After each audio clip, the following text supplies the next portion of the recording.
Hello and welcome back to the Rosbreak podcast. Today I am joined by the one and only Dan Hardy. Anyone into martial arts or mixed martial arts will be very familiar with the name. Dan is a former UFC fighter, former UFC commentator, and currently one of the finest fighting analysts in the world today. He's a very interesting individual that I've wanted to have on the podcast for as long as I've been doing it, and was very, very happy and privileged to sit down and finally be able to have the conversation. And what a conversation it was. The longest podcast that I've ever recorded at over 3 hours and 45 minutes. But the entirety of that is just crammed full of information, conversation, discussion, whatever you want to call it. It really was great chatting to Dan. We covered so much from his martial arts background, his journey, his career in the UFC, his transition into, behind the commentary table and the analyst table, and sort of everything in between, be that psychology, philosophy, fighting and culture, anthropology, you name it, we spoke about it. His journey into psychedelics, even his journey sailing halfway around the world. Yeah, it really was a great conversation, and I hope that you guys enjoy listening to it as much as I enjoyed recording it. Check it out. Sweet. We are recording. How you doing, mate? All good, man. How are you? Very good. I'm very excited to be talking into these microphones. You're very excited about the mics. We've only just got them. I know very little about audio equipment. I walked in here and I was like, oh my God, it's the Shure. It's the SM7Bs. Just like the dream microphone. So yeah, when given the opportunity to anyone watching this, will see not using my usual mics, using the Dan Hardy special mics, my dream mic. So yeah. And happy to be in the one of your many recording rooms.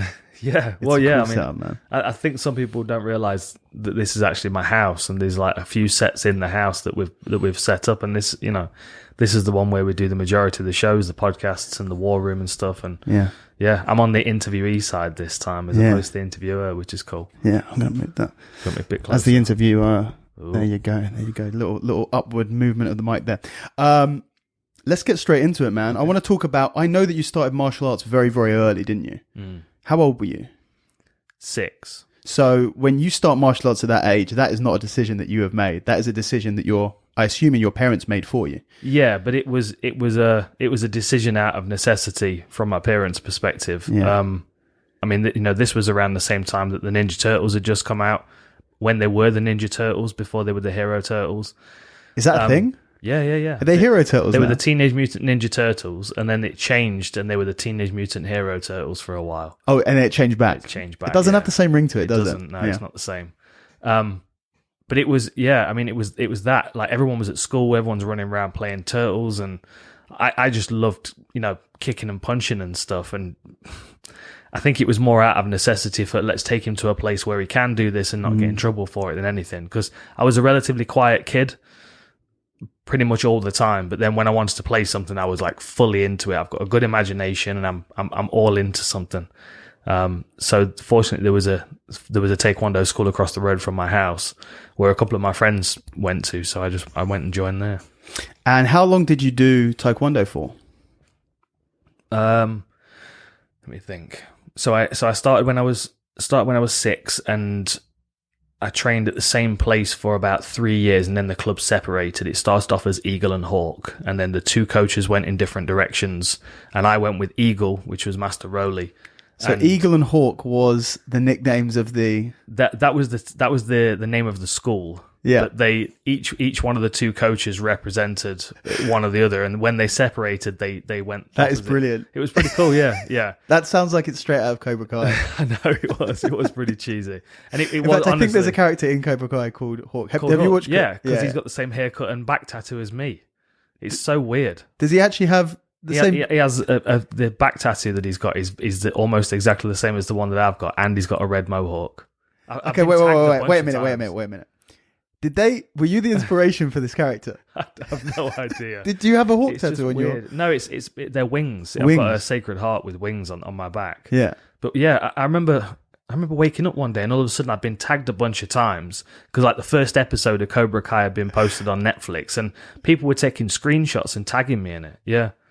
It's weird. There was one in You remember FHM, the magazine, as well? Yep. And it was like an MMA fighter versus a kangaroo, which one would win. But the MMA fighter was literally like, it was a caricature of me. Like red mohawk, same tattoo on my stomach and everything. It's weird. But they didn't mention it was me. It was just an MMA fighter. Yeah. So. Or maybe you looked so much like a generic MMA fighter that every generic MMA fighter caricature looked like you. Maybe. I feel like we need to get to the bottom. You need to do some deeper research and find the creators of that show and just get some closure on whether that character was literally modeled after you. I should probably do some royalties or something, some image rights or whatever. At least a credit in the at the end of the show. Yeah. So wait, we got off track there. Eagle and Hawk split. Mm-hmm. Eagle and Hawk split. Hawk, I'd never particularly liked the guy. He was a bit of a bully, as a lot of martial arts instructors were back then. So I didn't go in that direction. I went with Master Rowley, Mick Rowley, who was he was younger. He was in his early 20s. He was like furiously obsessed with martial arts, and a lot of that passed on to me because I didn't really love it in those first 2 or 3 years. I didn't love it because I didn't like my teacher, who was Hawk, the other side.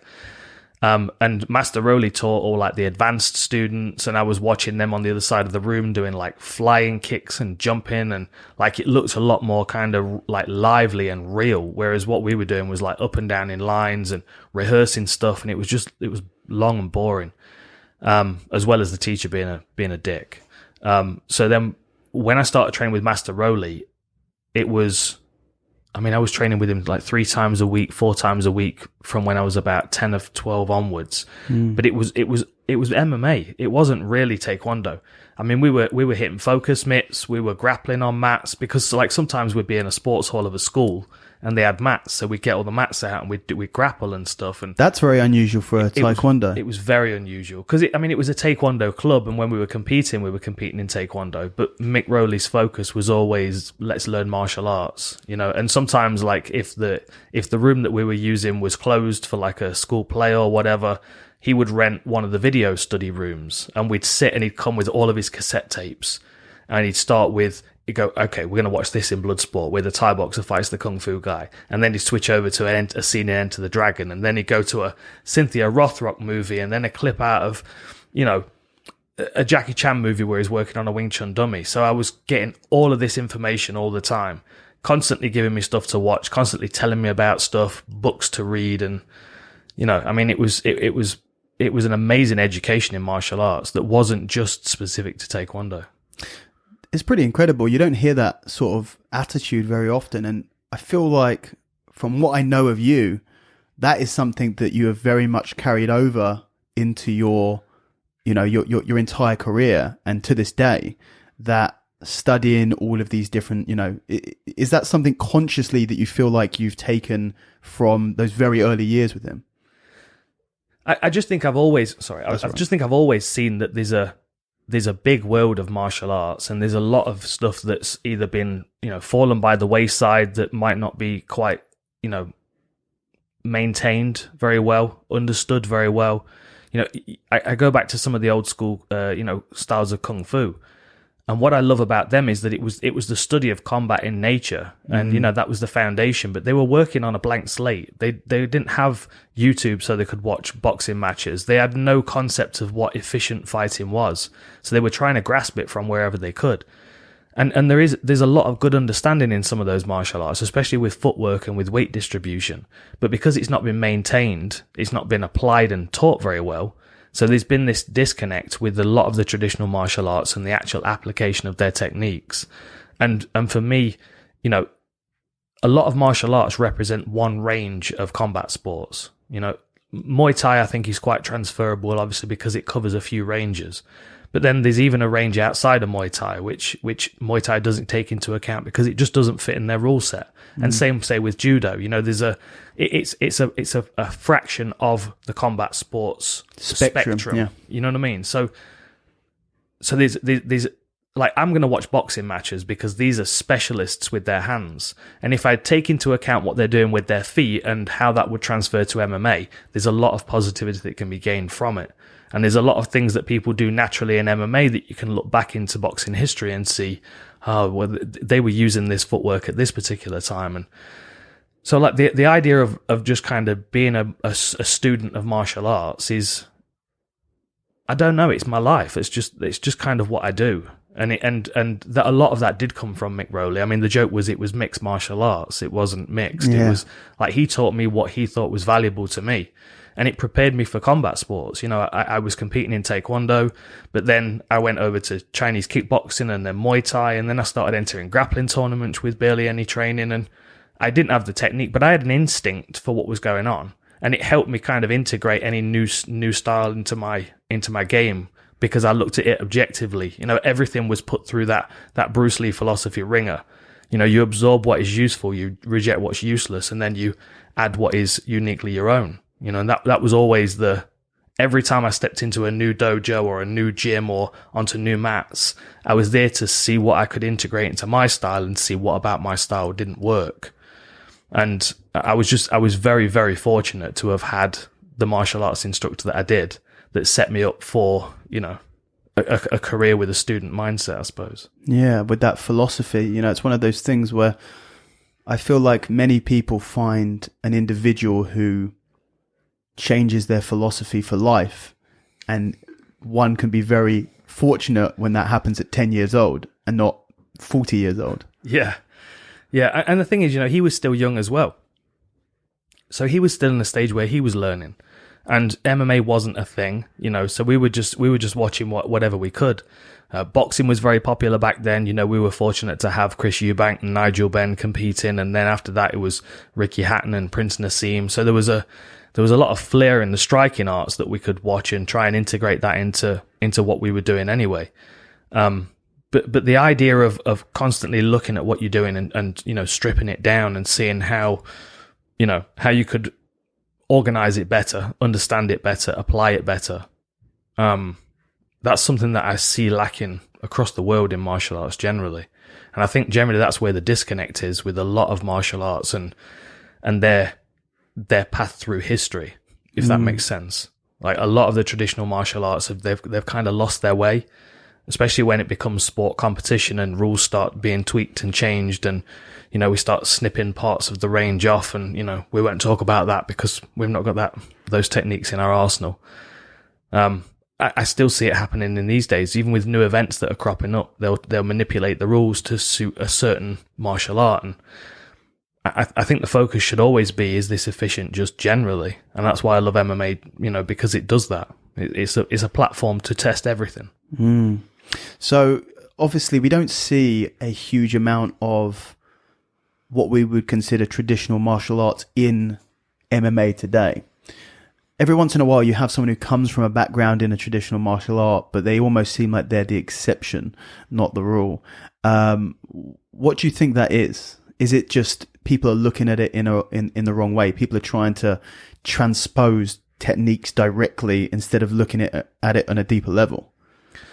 I think you can be a specialist in mixed martial arts, but you have to bolster the rest of your game to go with it. You know, you can't be a world-class counter striker if you can't stop a takedown, and you can't be a world-class judoka if you don't have any ground skills to control the opponent when you hit the floor. You know, that's where the sport judo kind of stumbles, in my opinion, is the control aspect as soon as it hits the mats.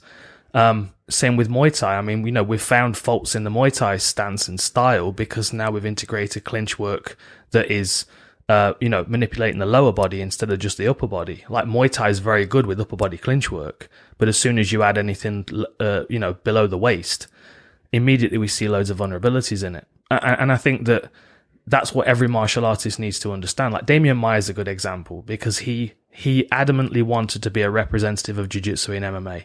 I had the conversations with him myself a few times. I'm like, would you not want to kind of, you know, bolster your game with some other aspects so you could at least, you know, get yourself to a jiu-jitsu at range faster and safer? And it was just, there was kind of a stuck mentality there. And I love Damian Maia and I love what he represents. But then on the flip side, you look at someone like Adesanya and you know that he's working hard on his takedown defense, because if he doesn't, he can't maintain that range, and that affects the range that he's good at.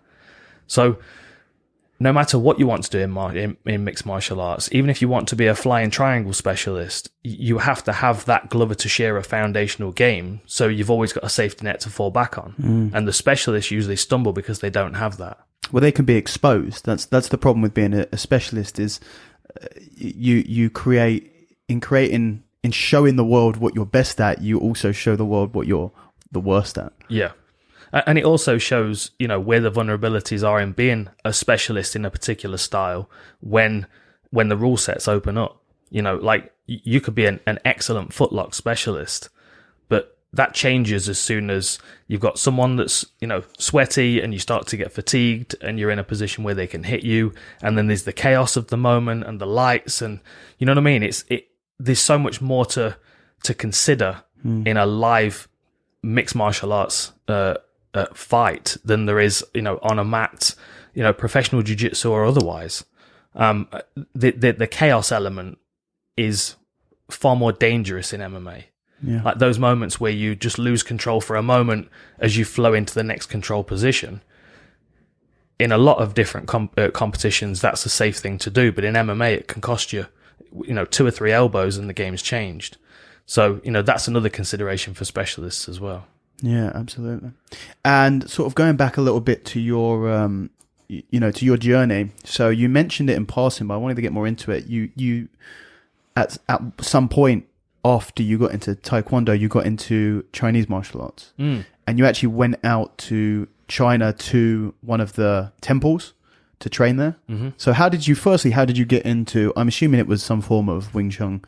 It was actually Shaolin. I'd been studying Wing Chun for a while in the UK. I'd graded a couple of times and I competed in Chinese kickboxing, which is Sanda, Sansao.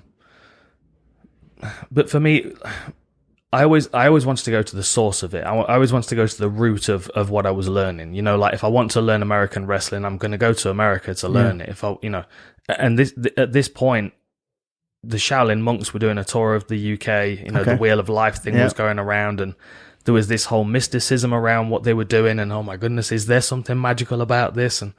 But the bigger part for me was the idea of being completely immersed on a day-to-day basis with martial arts. Like at this point, I was still at art college.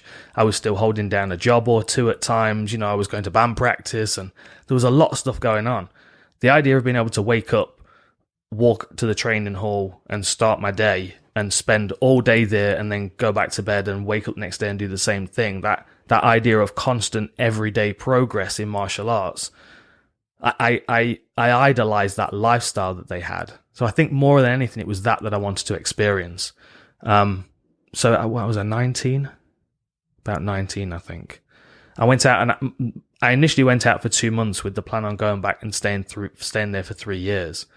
The 2 months, I learned so much in that 2 months, but it also opened my eyes in a lot of ways to what I actually wanted to be doing.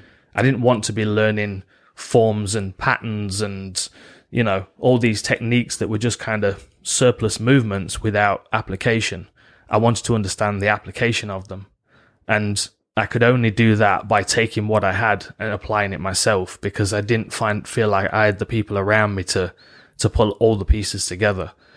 It was a process that I kind of had to take on myself. And I've been doing it since, and I'm glad I have that process, and I'm glad I went through it myself. But then when I see the young fighters coming up, I kind of want to do some of that for them now. Yeah. That's what Jimmy and I are doing. We're streamlining their training so they can reach greater heights. And yeah, it's a very mature mentality to have at such a young age.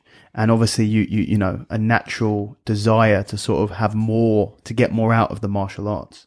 So how did you transition? You know, you were doing Chinese martial arts for a while, and then you transitioned from that. At which point do you get into mixed martial arts? Or like you said, you mentioned just entering a grappling tournament. Was that it? that was like the first, you know, were you doing any grappling apart from, by the sounds of it, doing a little bit of rolling around in Taekwondo? And I can't imagine there was that much grappling training, Shaolin Kung Fu. At which point did you just decide, I'm going to go for a grappling match? I suppose it was after I got back from China, because I had no hair. I had long hair before I went to China, and it was all shaved off when I got there. Okay. How long are we talking? kind of here. Okay, so that's for those just listening. That's about nipple length. Yep. Yeah, okay. it was. That's pretty long. Stick that adds up with the band practice. Of course, sort of yeah. I was a lead singer, of course. You know, got to have the hair. Of course. Yeah. So all that was cut off. So when I got back from China, it was clear to me that I loved martial arts and I wanted to spend all my time doing it. And before I went to China, so I was 16, 17, I was at art college and I'd watched my first couple of UFC videos, 2 and 3. Bought them from Virgin Megastore and watched them at art college, completely obsessed. All of a sudden I'm like, this is terrifying. I need to try this. But then it was, trying to find something MMA in the UK back then. It just didn't exist. The only thing that you could compete in that had mixed rules was an event called KSBO, which stood for Knockdown Sport Budo. And that was a guy called Paul Lloyd Davis running it, who was he was a sports science lecturer at Nottingham University. Real smart guy. He was the guy that brought Bisping into mixed martial arts as well back in the early days. So we trained together in Nottingham for a few years before I realised that he was completely obsessed on his prize horse, which was Michael Bisping. Yeah. And I thought, I'll leave them to that and I'll go in a different direction. But I'd got into the world by entering those KSBO tournaments and, showing up on my own or with one of my mates from university and just, competing with what I had. It was 1 5-minute round with no headshots on a big square matted area. So that's no use for a striker, really. I can't corner people because they just step off the mats. I can't kick them or punch them in the head. So I've got to stop them with body shots or leg shots. And then once I'd hit the ground, I had hardly any time to get back to my feet before the round was over because it was just one round. So that was a real tough learning experience. I think I entered 2 tournaments and struggled in both of them. I didn't get stopped or submitted in any of them, but I just couldn't do what I wanted to do. I couldn't push my game. So then I started really getting involved in jiu-jitsu. I was training at Nottingham Trent University with their jiu-jitsu squad, and I was traveling around. I was coming over to Leicester Shoot Fighters to work with Nathan Leverton and the guys over there. And around this time, I bumped into Paul Daly as well. Paul Daly and Matt Howell, the original 2 Roughhouse boys. So I'm trying to think when that was, because I remember those 2 boys. I remember seeing them at the KSBO tournaments back in the day. And it was just, big sports hall with 3 judo matted areas, and the tournament was going all day. And I remember those 2 just wrecking shop. They were looking really good. They looked like MMA fighters in a mat full of traditional martial artists. Yeah. So, I bumped into them in Nottingham, started training with them, and, that was really when my game started to kind of really come together, because we all had the same goal. And then Matt Howell got sidetracked with studies and stuff, and it was just Paul Daly and I. And from that point, we were on a mission, and everybody else kind of gravitated towards us to join Roughhouse.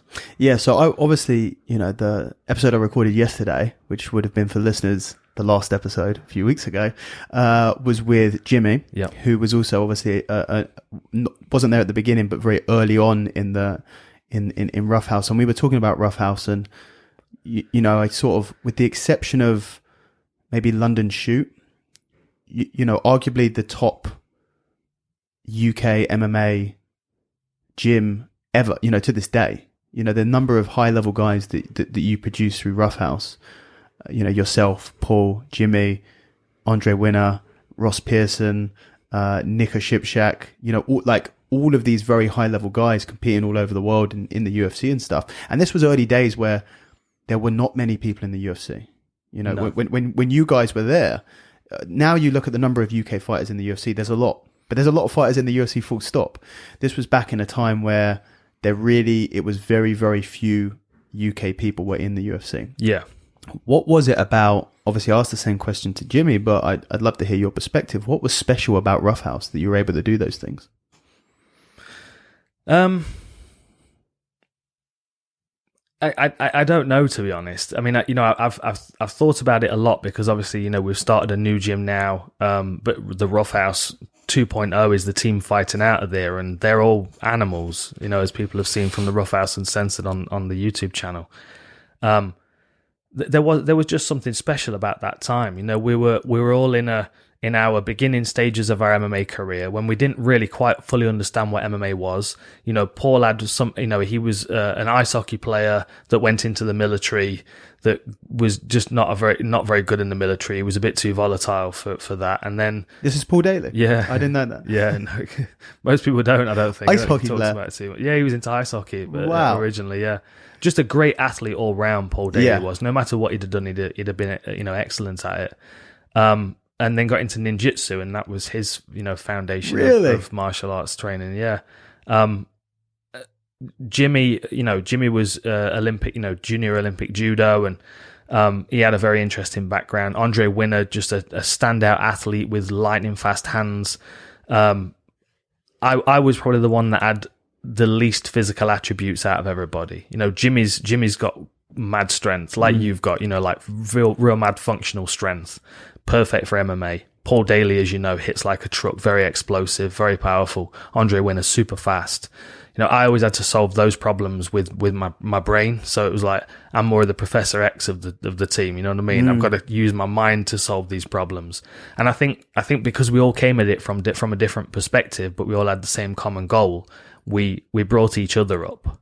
And, we all had our own coaches. Paul would work in with like Rupert, and I was working with Owen Comrie, and then Steve Papp, and then, we'd be training with Victor or Nathan or whoever. I mean, we'd literally go wherever we could get, to get knowledge.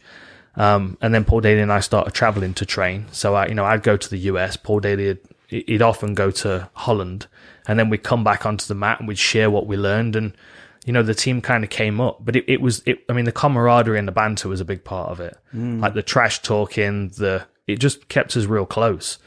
It was, I just feel fortunate to have been right in and place around at the right time. Yeah, that's kind of how it feels. Yeah. So, such early days of UK MMA, and it just, talking to Jimmy yesterday as well, it just seemed like it was the perfect storm. Everyone was in the right place at the right time. And it was just, it was what it was. But we weren't the first wave, though. That was the other thing. It's like, people need to realize that, like, there were people that came before us, you know, like Ian Freeman and, that was it. Ian was the first Brit in the UFC. I think he was the first signed. But then when they all fought on UFC 38, was it 38? Yeah, 38. Brawl at the Albert Hall. Yeah, that was it. Yeah. I think it might have been Lee Remedios that made the first walk. Yes, that's right. So it was Lee Remedios, James Zikic, Mark Weir, who got the fastest knockout in the UFC. Stood for a long time. It was amazing. Taekwondo background as well gave me hope. Yeah.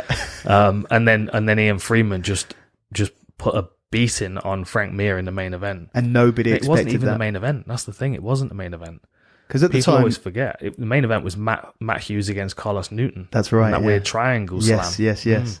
But yeah, Ian was an interesting one. I'd love to get Ian on the podcast as well, because what an interesting history that guy's had. But yeah, he got brought in to get beaten up by Frank Mir, who was sort of this up and coming badass sort of prospect who was going to be the next heavyweight champion. Of course, was a heavyweight champion, but and Ian just smashed him. It was an incredible night. It was an incredible performance from Ian. It's probably one of the standout performances of his entire career. But the occasion as well, being at the Albert Hall, as well as the fact that his dad was in hospital. His dad was dying as he woke up on fight day. And his dad actually passed away before the fight was over, and he didn't know that before the fight. You know what I mean? Yeah. It was like to know that he was carrying that in there. Like there's a scene where he's sitting on the fence of the octagon, and the camera pans around, and you can just see the fans in the background all standing up. And the Albert Hall is like the Coliseum. Yeah, it's got a real gladiatorial feel to it. And he was just sat on top of the fence with his arms up. And his whole body was in celebration, but his face was just not there. He was just blank, and you could tell like he wanted to be there, but he just couldn't be present in that moment. And for me, that was one of the most inspiring moments in all of UFC history. I remember watching that and seeing him sitting there and thinking to myself, "I've got to do that. I've got to do that." So the goal very early on in you training MMA was to get to the UFC. Yeah, I don't really think. I mean, I kind of veered off path for a while because all of a sudden Pride just took over. Sure. And I loved Pride. I loved everything about Pride. Like for me, like the UFC was always the place to get to have made it. But for me, Pride would have been the experience. Well, yeah, you know, it's funny you mentioned that, because you're absolutely right. Even when when I got into jiu-jitsu, and I originally got into jiu-jitsu with the intention of doing MMA, and just never left the jiu-jitsu path, and still on it to this day. But MMA got me into martial arts, and it would be very confusing for people today who are newer to the sport if we said that at a point the UFC was the number 2 promotion. It really was. Pride was the biggest promotion, in terms of everything, in terms of the quality of the fighters that they had, in terms of the spectacle, in terms of the entertainment, in terms of the crowds, like the 90,000. Huge crowds that to this day the UFC had never even tried to come close to usurping there. Pride was massive, and people need to remember that. People talk about Pride now as this company, they talk about, a lot of people see Pride, if they even know about it full stop, as sort of like a WEC or one of these other small promotions that just got eaten up by the huge machine that is the UFC. But at one point, Pride was significantly bigger, and they sort of they tore themselves apart from the inside, weakened themselves enough for the UFC to take them over. But on those early days, even for me, the goal was, when I had, as a teenager, as 14, 15 years old, when I had dreams of getting into MMA, it was never to go to UFC, it was to go to Pride and fight in Japan. So what grapplers in Pride were the ones that you were watching? Sakuraba. Of course. It was, and that's the truth, and people, obviously I had the opportunity then to compete with, in a show that Sakuraba ran, and then to actually compete against Sakuraba in Japan. That was like, people say, that's like a dream. It wasn't a dream. I didn't dream that. I couldn't have dreamt that. It was too ridiculous to dream, because he was the top dog at the time that I was watching. And, who would believe that he would still be competing in grappling, 15 years after that. Yeah. Yeah. Sakuraba. And then of course, prime Vanderlei Silva, another thing, modern day MMA fans look at Vanderlei Silva as this sort of old Brazilian guy. He was such a savage back in the day. Monster. He was so terrifying back in the day. The axe murderer. And yeah, Pride was that was the best. Yeah, it really was. Yeah, it was. And the thing is, as well, like I loved the UFC, and the fights were competitive, and but there was a point where the American wrestlers started to dominate, and it became less about martial arts and more about competing to win. And that was the point where I think the UFC started to struggle, and I think that's where the Ultimate Fighter saved them. If Forrest Griffin had taken Stephan Bonner down for 15 minutes and pinned him up against the fence and ground and pounded him, we might be in a very different situation right now. Pride might have bought the UFC, who knows? But at the time, it was what Pride were doing that for me it spoke to me as a martial artist. Just like one championship does now. I like a lot of the things that they're doing, and Rising as well. But it's that very kind of Asian slant on martial arts. It's it's the celebratory. These people are heroes, win or lose. They are here to show us what they're capable of as warriors, and how deep their hearts are. How far they can dig. When they're in the trenches. It's much more about the quote and the caption and the money and the show in the UFC, and that. Although obviously that's kept the world turning when it comes to mixed martial arts, like the moments that stand out to me were like the Pride intros where they had all the fighter parades and the Tomoe drums banging and the big projections on the backdrops, and just the silence of the crowd, even though there's 80 or 90,000 people in an arena, and there's a shift in position where all of a sudden Ryo Chonan drops back for a heel hook and everyone goes, oh, and there's like all of this understanding of what's happening, instead of just stand them up, ref, this is boring. Like this celebration of what these people were capable of. And also, and I know that Pride was famous for the mismatches as well, but those mismatches in Pride, they were the opportunity for the smaller, weaker fighter to prove their heart, and that was, you know, kind of the foundation of a lot of those fights. You know, you've got Nogueira fighting Bob Sapp, who's this absolute monster who gets tombstoned halfway through the fight and not completely unconscious, and still is able to turn it around. Or, you know, Kevin Randleman slamming Fedor on his head, and a minute later he's being Kimura'd. Like those moments where like there's that shift in momentum. I don't know what it was, but Pride just seemed to be able to create those moments so well. Yeah, it is. It's I think you sort of hit the nail on the head with it's that Asian cultural effect that it has on the sport, and you know, the UFC is obviously, you know, credit where credit is due for what they've done for the sport, but it is very much a Americanized machine. It's very you know, it's everything's slick, but it's all very American, whereas Pride it felt very different. It felt very different.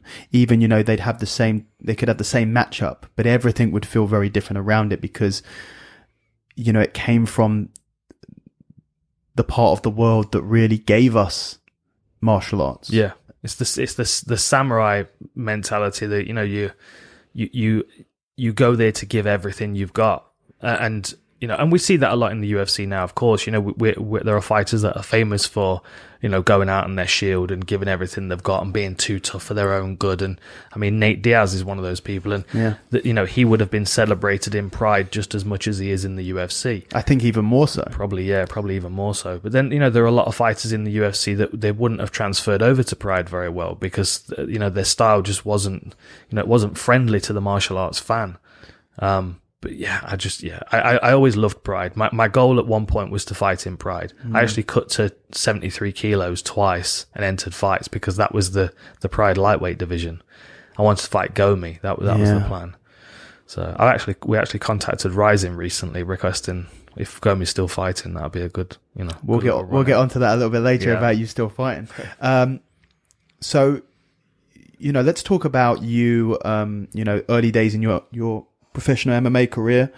You started fighting in 2004? You know, so quite a long time ago now, and that obviously UK MMA full stop has changed so much, but UK MMA has changed even more so in those 15 years since you first debuted professionally. Yeah. You know, what was it like back then?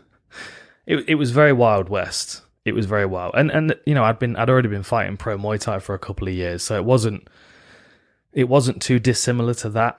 You know, this is it. You've been competing since very young. Yeah. I had my first Taekwondo match when I was 7. Yeah. I lost that one. I got knocked out. You got knocked out at 7 years old? I have this very, very hazy memory of driving to the arena, sitting in the back of my parents' car on the way to the arena, and feeling this anxiety that I'd never ever experienced before. I mean, I was 7. I can't imagine. You know, I never was into martial arts until much, much later in life, in my mid-teens. I can't imagine what would be going through the head of a 7-year-old going to compete, and by the sounds of it, in a rule set that allowed them to be knocked out. Yeah, well, it was full contact Taekwondo. I mean, you weren't allowed to punch to the head, but it was kicks to the head with shin guards and headgear. But I don't know. I'd never really overthought it too much because like everybody was competing regularly. You know, you go to Taekwondo and you compete every, you know, at least once a month if you could, you know, stay active. And then you go to a competition and it'd be, you know, 2, 3, 4, 5 fights in a day, you know, to win the tournament. But that was my first experience was pretty challenging, and it did change my perspective of competition for a couple of years. I was 7, maybe 8, but I clearly remember being sitting in the back of my parents' car on the way to the arena, and the anxiety I was feeling, and then sitting in the stands and waiting for my name to be called, and that same feeling of anxiety that was just so alien to me. Like before that, I'd been nervous about going to school. You know, and if I got into a fight, it was like on, and it was just mad for like 10 seconds, and then a teacher would break it up or whatever. It was the anticipation was the thing that was a real challenge. And then my next memory after that was I remember being pretty much 2 inches from the mat with my head in my hands, and I just remember hearing my mum shouting, and I don't remember anything other than that. I was fighting a kid that was slightly bigger. I got kicked in the head, but yeah, that scared the shit out of me for a couple of years, and I didn't compete for a little while. But then when I started getting back into it, I took it very seriously straight away, because because it terrified me. I didn't like that feeling. I didn't like the feeling of anxiety, because I didn't know what I was letting myself in for, and I didn't like that feeling of helplessness, of vulnerability, because that transferred to every day then. You know what I mean? You're like, all of a sudden you're like, well, this can happen. That's terrible. That's horrible. I don't want that to ever happen again. So then training was, I was doing road work with my body armor on and like my mouth guard in. Like I was like really trying to solve this problem in my head of this anxiety, which you never really solve. You know yourself from any kind of competition you do. But the effort and the understanding that it existed was there from an early age, which I think helps a lot. And by the time you get into, getting in the cage for your first MMA fight, that must have been, or was it you were so prepared from? I was beyond excited. Okay. I was too excited, excitable, because I'd been building this moment up for ages. And in my head, I was training with Paul Daly, and he was knocking people out every other weekend. We were doing stuff that nobody else was doing. We were preparing in ways that nobody else was preparing. I just felt like we were ahead of the game. And I felt like, in a short period of time, I was going to be able to jump into the UK MMA scene, beat everybody that was worth beating, and be ready to move on to the next stage, the next pool, whether that was Europe or the US or whatever. And the other thing as well is that was a lesson in pre-fight preparations, because Paul Daly's way of preparing for a fight is very different to mine. I'm in my changing room, my mind's on the fight, I'm focused, I'm not hyping up, there's no loud music playing, I'm not dancing around and stuff. Whereas on the other side, like Paul Daly's way of preparing is like screaming and shouting, and he's like yelling at people and like hitting them and like getting them fired up. That just didn't work for me. And plus I came out to Pantera, which was a terrible choice of music, because I love Pantera. And every time I listen to it, it's like, it's, the track that you put on when you need that extra burst of energy when you're running or lifting or whatever. Drag the Waters. And as soon as I heard that, I'm like, I've got this rage that came up inside me, and I just ran to the cage. And I knew I was fighting Lee Dosky. And Paul had knocked him out like a couple of months before. So I'm like, I'm just going to do the same thing to him. And I threw everything at him for a round and a half, and he just wouldn't go away. And I just gassed myself out. Level change, took him down, straight into his guard, hip bumped me over to mount, and then I scrambled and gave my back. 4 minutes, 59 seconds the first round, lost by rear naked choke. And it was like that first taekwondo competition when I was a kid. It seared in my memory. Yeah. It never left me. Well, you talk about getting too hyped up. That it's definitely something. I've been there, that the sports psychology principle of the optimal state of arousal, and how that's going to be different for everyone. And you have that bell curve of being, when you talk about arousal, it's how hyped up, for lack of the layman term, how hyped up you are. And some people operate much better in a low state of arousal, in a calm state. You look at a Fedor, for example, before the fight, you can't imagine he's slapping his face and screaming. And then you see someone, like you said, like a Paul Daly, and there's many other fighters. Yeah. I remember we did Clay Guida. Yeah, exactly. I remember at Cage Warriors, one of the events before you came back on the comms table, we were watching one of the fights, and we could hear screaming. And we didn't know where it was coming from. We thought it was coming from the fight. We took the headphones off and we're listening.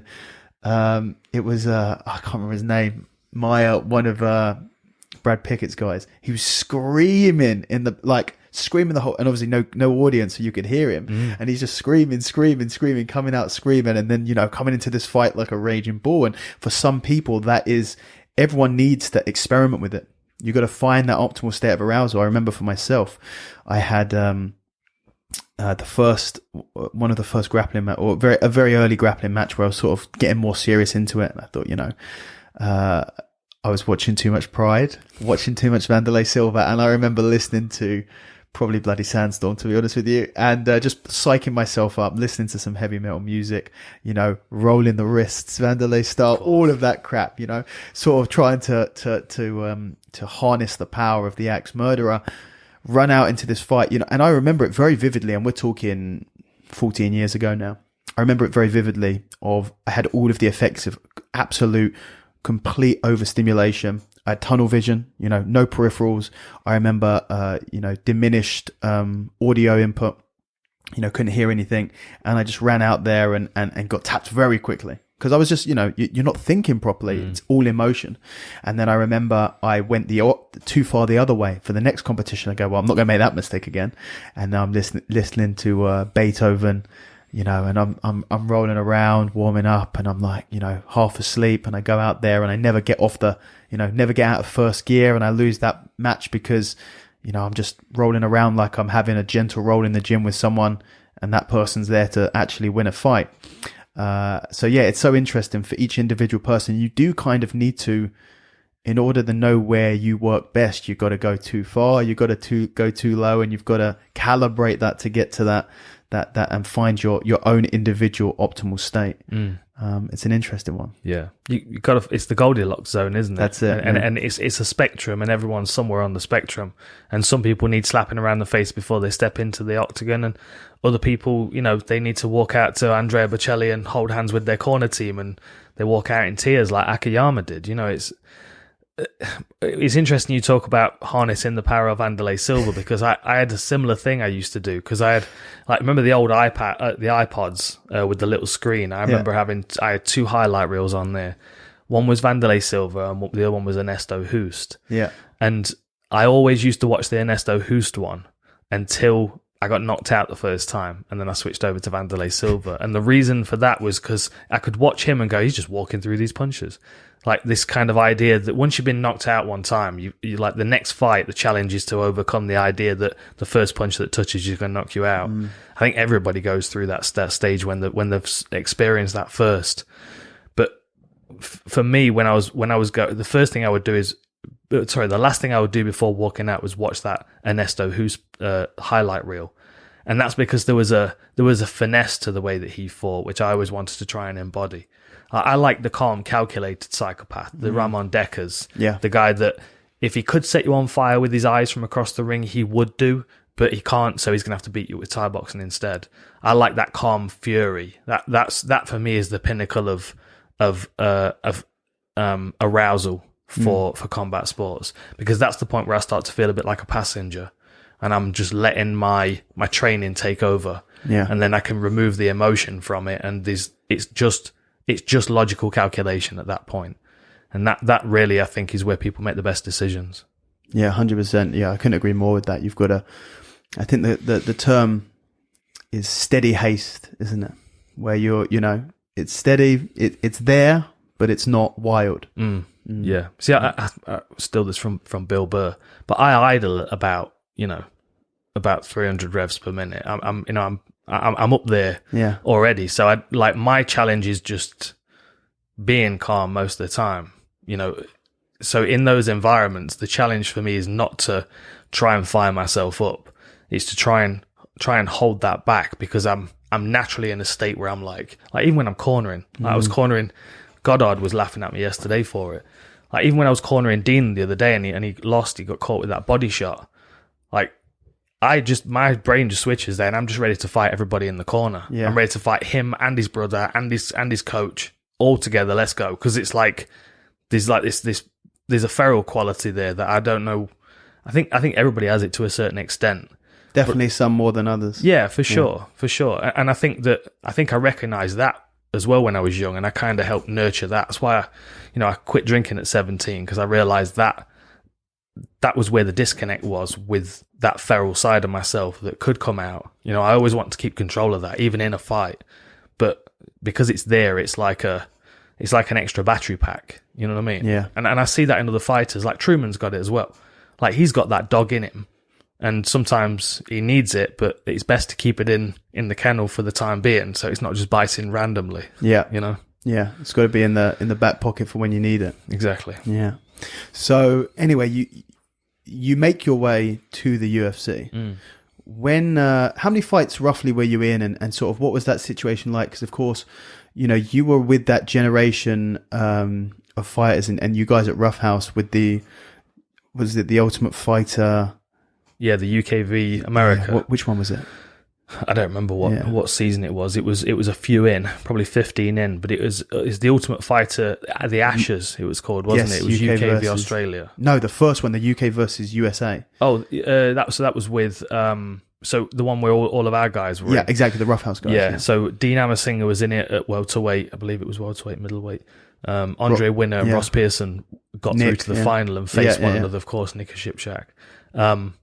Yeah, that was a really weird one. Because were you invited onto that, or no? I was already. Was I already signed? You already signed? Yeah. I think I was already signed, and I signed in 2008, and that happened just after. Because then we were all on the same card for UFC 105 in Manchester, which was up to this point still the best Roughhouse night that we've ever had. Really, it was awesome. I mean, we were fivers on the card. We all won. Amazing. I got a title shot off the back of me beating Mike Swick.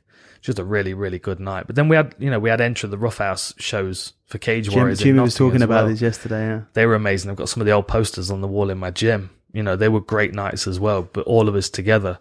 But the Ultimate Fighter was good because you know we saw our boys on TV on the Ultimate Fighter in that environment.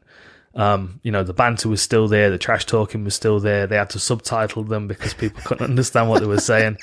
But the problem with that is that Andre and Ross both got through to the final. Yeah. And although Ross, you know, he represented Roughhouse a lot of times, he didn't train with us a lot. Like Andre was with us all the time. You know, he trained at Roughhouse full time, whereas Ross would come down and train and, you know, spend a few days.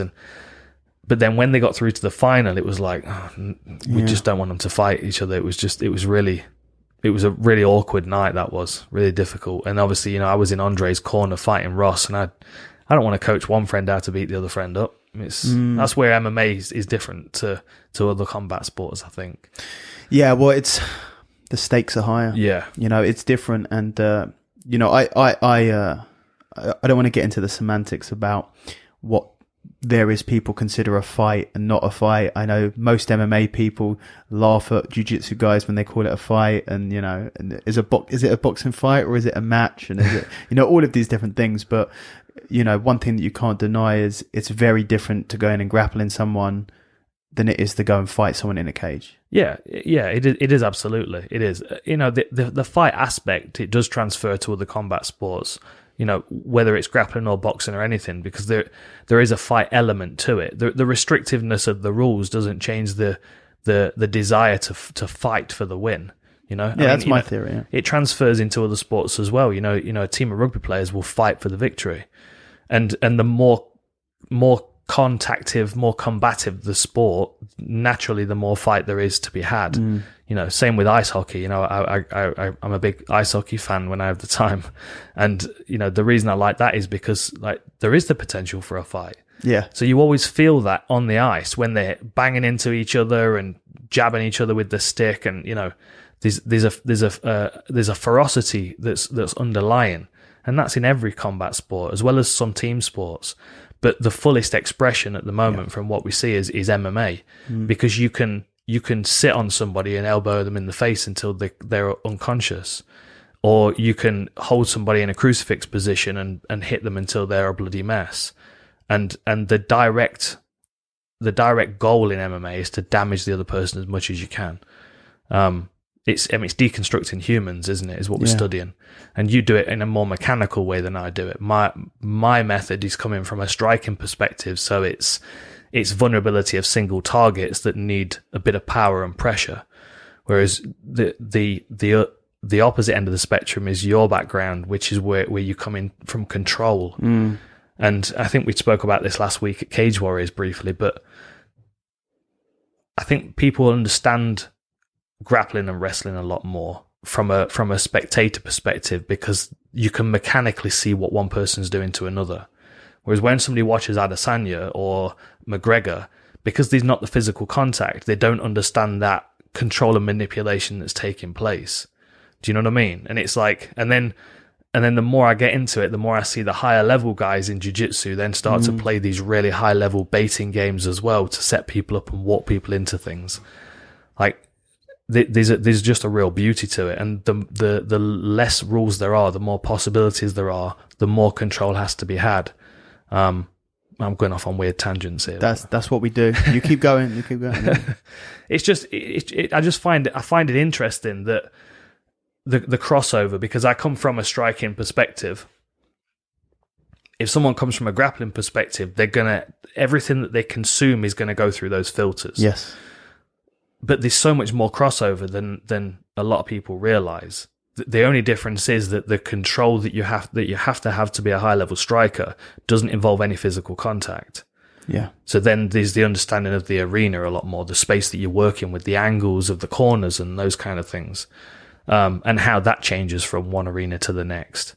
I just, it's the control aspect that I'm most interested in at the moment. I've got written down up there because I'm changing the language of my MMA system. So you don't submit someone, you force them to surrender. Yep. You don't beat them by decision, you dominate them.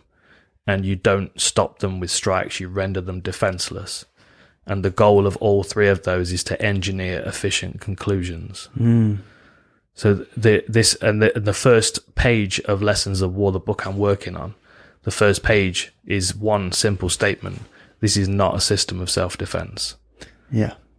I'm not here to defend myself against somebody else. I'm here to take everything that they've got, and I'm here to control the whole interaction, so they don't even get an option to get in. And I love that aspect of like oppressive grapplers. I like the flashy stuff where people can, you can sneer somebody in a submission that they're not expecting, or even one that they are expecting. But the beauty of being able to put somebody in a position where they can't do anything about it is really the height of martial arts for me, because it's not a defensive thing; it's an offensive art. Yeah, well, talking about that sort of, I feel that culturally in society, we've had to, as martial artists, had to be filtered through this idea of self-defense, because it's almost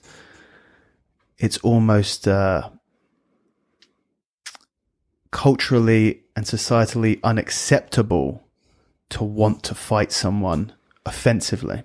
You're only allowed to use violence when you're defending, and it almost you're made to feel like it's wrong, and that it's bad to study the art of attacking opposed to the art of defending. And that's what we're seeing with mixed martial arts. Mixed martial arts are, the growth of mixed martial arts over the past 20 years is facilitating that change in mindset, where it's like, well, actually, no, we're studying how to impose our will on an opponent and not wait for the opponent to try and impose their will on us, and us only to be able to defend ourselves. But, that's, it goes back, and I know we've spoken about this before on one of those Cage Warrior bus trips, but, what do martial arts mean?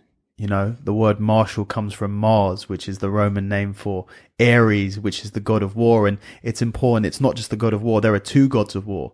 There's Ares and Athena is the god of strategic war, and Ares is the god of bloody war. An unpopular god, even unpopular amongst other gods in the Greek pantheon. There was nothing defensive. For me, that there's sort of Athena and Ares are the yin and the yang of fighting and of martial arts, and Athena is the defensive side. It's the shield, and Ares is the offensive side. It's the spear, masculine and feminine. Exactly. And of course you need them both. And for me personally, as I've aged, I've sort of had more of an affinity to the strategic side of warfare with Athena. And I remember when I was younger, it would be only Ares that I cared about. But, that's what we have to remember when we talk about martial arts. Martial arts is, when you say those words, you think of self-defense. But when you break down the etymology, what it's actually meant to mean is, the art of war, really. Yeah. And see, the philosophy I'm trying to get over to the fighters I'm working with now is exactly that. It's the combination of the two. We're not arriving a bloody mess in striking range. We're arriving behind a shield wall in striking range and making them a bloody mess. And the sanitization of combat sports is something that I really struggle with. And I've got, you've seen my bookcase. I've got a couple of really interesting books on there. One called Intellectualizing Combat Sports. And I don't think we fully understand the role that combat sports play in society today, because we try and sanitize as animals, and we can't. There is an animalistic tendency in all humans, in a greater or smaller percentage, depending on the individual. But there has to be a home for that. And if you don't create a home for that within society, then you get football hooliganism, and you get domestic violence, and you get all of these negative manifestations, gangs and aggression. Exactly. Yeah, they're all manifestations of this animalistic tribal nature that we've got. And we are warlike. We are always looking for the other to draw a line in the sand and compete against, whether that's the person from the other team on the other side of town, or from the other country, or from whatever. You probably listen to a lot of Dan Carlin as well, like Dan Carlin's Hardcore Histories. Like, it's painted throughout history. We are always trying to draw a line in the sand, so we've got someone on the other side of it to bang heads against. We can't have that in society these days. Like, we try and create a peaceful, as utopian society as we can. But what we have to identify is that animalistic nature within us has to have a home within that utopian society. And that's combat sports. That's creating an environment for kids that would otherwise be getting into knife crime outside school. They walk onto a jiu-jitsu mat, and for the first couple of sessions, they keep their hood up and they're a bad boy. And then afterwards, they're like, oh, I really like this. I'm really enjoying it. And that's a different thing entirely. There are a lot of people, if you just took MMA away and took the history of MMA away for the last 30 years, you've got to think where a lot of those fighters go. Yeah, of course, some of them, the Rich Franklins, just keep doing maths, keep teaching maths. But, the Chris Liebens, the Mike Perrys, the Phil Baronis, the Vanderlei Silvas, they don't find jobs at Walmart or jobs in offices. They cause problems because they're volatile characters that need an environment to be volatile. And there's a beauty in harnessing and controlling that volatility. And if you create an environment where someone that is volatile like that can step into an environment where they learn to control it, they almost always don't want to take that outside and utilize it on someone that doesn't have the ability to defend themselves. Because they then realize that it's too easy. Not competitive. It's not competitive. There's no ego reward for them there. They just feel like a piece of shit, because they just beat up some helpless person that, was no competition for them at all. People naturally will gravitate towards competition if it's there. Yeah. But most people want most people want an environment where they can come and find that animalistic side of them. And understand it and integrate it into their person instead of trying to cast it aside and chastise it. Yeah. We were debating yesterday because obviously there's the whole stigma around the word cage. Now, when I very first started working with the UFC, you can't say cage. And I know that we hear all the commentators in the UFC say it, but you'd never hear me on a UFC show say cage because they told me not to. We don't say cage. We say fence. We say octagon. IMAF, they don't say cage. They say certified competition area. I hate it. I hate it because doesn't roll off the tongue, does it? No, it doesn't. Because the thing is, it's like, okay, so we draw and we debated this, and they humour me, the guys on the board, because I'm a bit pedantic sometimes. But my argument is that we can't sanitize the idea of cage fighting. Yeah, it's an animalistic endeavor. We need to recognize it as such, and we need to support it and protect it and regulate it as best we can. So more people that have got that tendency to fight find their way into it. But if we start sanitizing it, then we draw a line in the sand between certified competition arenas and cage fighting. And cage fighting will still exist. Like when Cage Warriors first went on to Fight Pass, the UFC wanted them to change the name of their show because it said cage. It's just silliness. Because if we realize, if we can communicate the reason why we use a cage, it's actually for safety. But you call up an insurance company if you've got an MMA gym and try and get insurance with a cage. It is near impossible. which is now a problem because now gyms aren't installed in cages. So now people don't understand how to utilize the space. And it is much, much different to an open space or a ring or anything. Oh yeah, hugely different. Yeah. So it's frustrating. And I don't like the sanitization of it. I really don't. I don't think it's healthy for us as individuals involved in it. And I also don't think it's healthy for the societal perspective on a whole to keep going, oh, well, it's fighting. And that's, we're moving away from that. We're evolving out of that as a species. And like, we're not. We're just ignoring that it's there, and then it's manifesting in negative ways all the way through society. Well, you can't fight who you are, and fighting is, no pun intended with that word, but fighting is fighting, and violence is violence, and those aren't bad words. And I think you're absolutely right, and I do feel, I'd be interested to see whether you agree that society is only seeming to move further away from violence and fighting. And when I say you can have destructive violence, which is gangs and knife crime and street fights and brawls outside of a nightclub, and you can have constructive violence, which is martial arts and cage fighting, to mixed martial arts and harnessing that power and pushing it towards a more positive environment. But you can't fight it. It is what it is. And I do feel like, so much, it seems like the direction of society in the Western world anyway, is definitely moving towards this fantasy utopia where we ignore our evolutionary history, our instinctive history, everything that truly makes us human.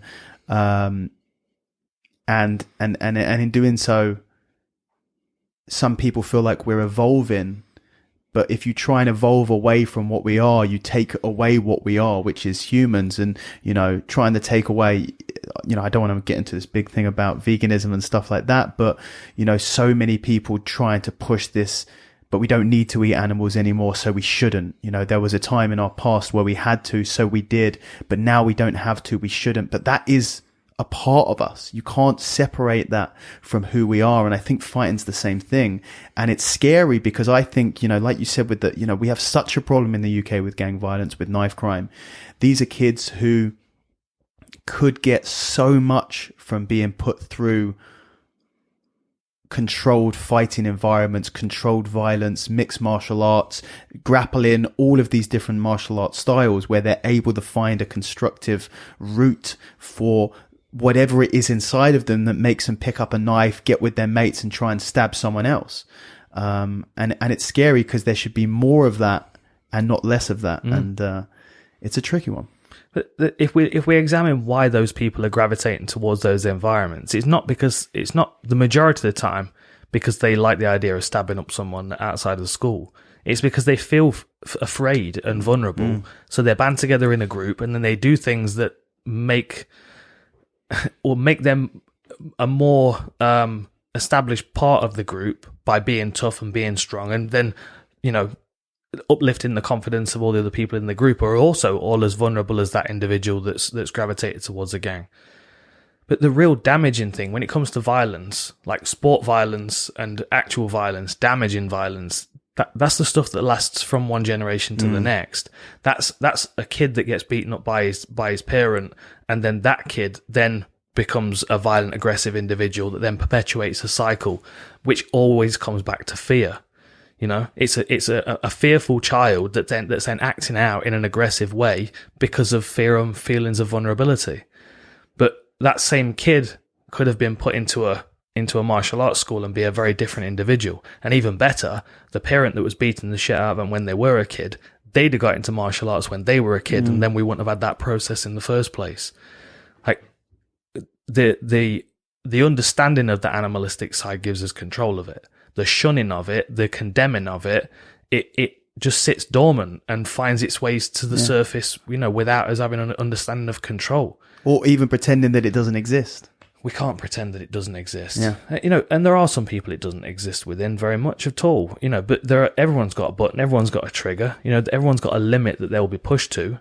But unfortunately, some people's limit is 2 pints. Yeah. And, if they're already simmering under the surface because they've been digging up roads all week and they hate their life, and you put a couple of beers in them and then someone nudges them in the bar, immediately immediately they regress to a 10-year-old that's feeling, victimized at school. And they're like, all these emotions and anger and aggression comes out, and all this frustration that they're carrying all the way through their life because they're spending 12 hours a day digging up a road or, whatever their job is. The majority of people are on a downward spiral from, their early 20s onwards. And that lack of ability to recover control of oneself as the life slides away also creates fear and unhealthy manifestations of emotions that aren't understood. Some of the most balanced people I've ever met in the world are martial artists. Most of them are very balanced individuals. And I even look at these people and think to myself, my goodness, if they'd not had martial arts, they'd be in prison, they'd be dead, they'd be something. But martial arts has actually allowed them to express themselves in a way that they wouldn't have been able to otherwise. And that's because they have an understanding. Like Bruce Lee gravitated a lot towards philosophers that didn't talk anything about martial arts. I've been talking about Krishnamurti with a friend of mine recently, who was a philosophy that Bruce Lee was very much interested in. And Krishnamurti, his whole thing is about observing oneself, not thinking about oneself, not thinking about what we want, but observing ourselves in our environment, our interactions with other people, how we change the environment that we're in, and how that can be improved for the people around us. And that's an ability that I think you get as well from martial arts. You're forced to observe yourself, especially if you're having a rough time on the mats. It forces you to look at yourself and go, I need to examine what's going on here. And that extends to everything outside of martial arts as well. Yeah. Interesting. Anyway, let's get back to your tangent. No. That's the best way for my ideal podcast is you talk about someone. Basically, you try and talk to someone about their journey, and then you'll get to a topic, and then you branch off, and you get somewhere that you would never get. You have to get there organically, and then you come back, and then you do it again, and that's it's like a tree. It's branching off, and then we keep growing up. So that's exactly what we want. Don't worry about it. So you mentioned this fight night that you had with the Roughhouse guys, and you beat Mike Swick, and that earned you a title shot.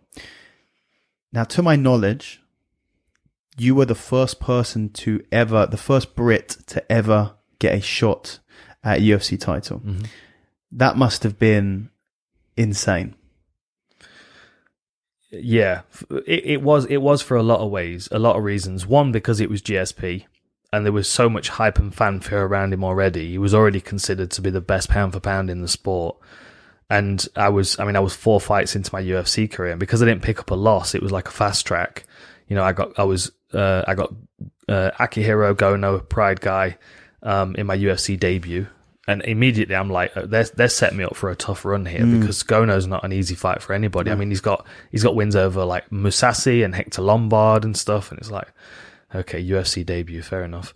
And then I got Roy Markham co-main event, who's never been the distance, big power puncher. Then the feud with Marcus Davis that got us in a good position on the card in Cologne, and then I was due to fight Don Young Kim at UFC 105 just as a regular fight, and he got a knee injury, so they put Mike Swick in as a late replacement. It's about 7 weeks out, and I'm fortunate Mike Swick took the fight because obviously he had a title shot in his back pocket ready to go, which I was able to hijack off him. But it was the whole thing was it was a little bit hurried, it felt to me. I mean, I wasn't in a position where I was ready to be fighting for the title. GSP had kind of eaten through the majority of the division, and there weren't many contenders around that he'd not already beaten once. As well as, I had the haircut and the chat, and, I'd been able to get under Marcus Davis's skin, so they felt like I could sell a pay-per-view, especially because at that point GSP had kind of pulled back on a lot of the media stuff because he'd been doing it for so long. So they needed someone else that could play the B-side and talk it up and sell it. So I ticked a few boxes for them, which created the opportunity for me. But it was, I'm going into a fight against the person that's considered to be the best fighter on the planet to this day. Point. It's important to mention, how long ago was that fight? Maybe it was 2010. So we're talking 11 years ago, and to this day he is considered arguably the greatest pound for pound fighter of all time. You know, it's GSP. Yeah. You know, he's I mean, it was an honor to share the octagon with him, share the cage with him for 25 minutes. It was just, you know, the whole process was very different to any other fight I'd ever had before. Obviously, I'm fighting for a world title. The amount of money that's being put into the promotion of it, and you know, and the amount that it was costing me to prepare for it as well. Really? Oh, I mean, I think I made about $6,000. $5,400 was what I put in my account out of my purse. Wow. Because everything else went on coaches and travel and all kinds of stuff. That is crazy. Yeah. I mean, I had a couple of good sponsors. You know, Tap Out looked after me, but it wasn't comparable to what these guys would make on a title shot today. And I should have probably asked for more, but you know, I'd just signed a new contract to fight Mike Swick, and they'd already upped my money because I signed at 3-3. Wow. 3-3, 5-5, 7-7, and then my next fight was due to be 9-9 against Don Young Kim, but I signed a new contract which was like 12-12. It's still nothing. Yeah, but then they bumped it because they called me up when the Don Young Kim fight fell out.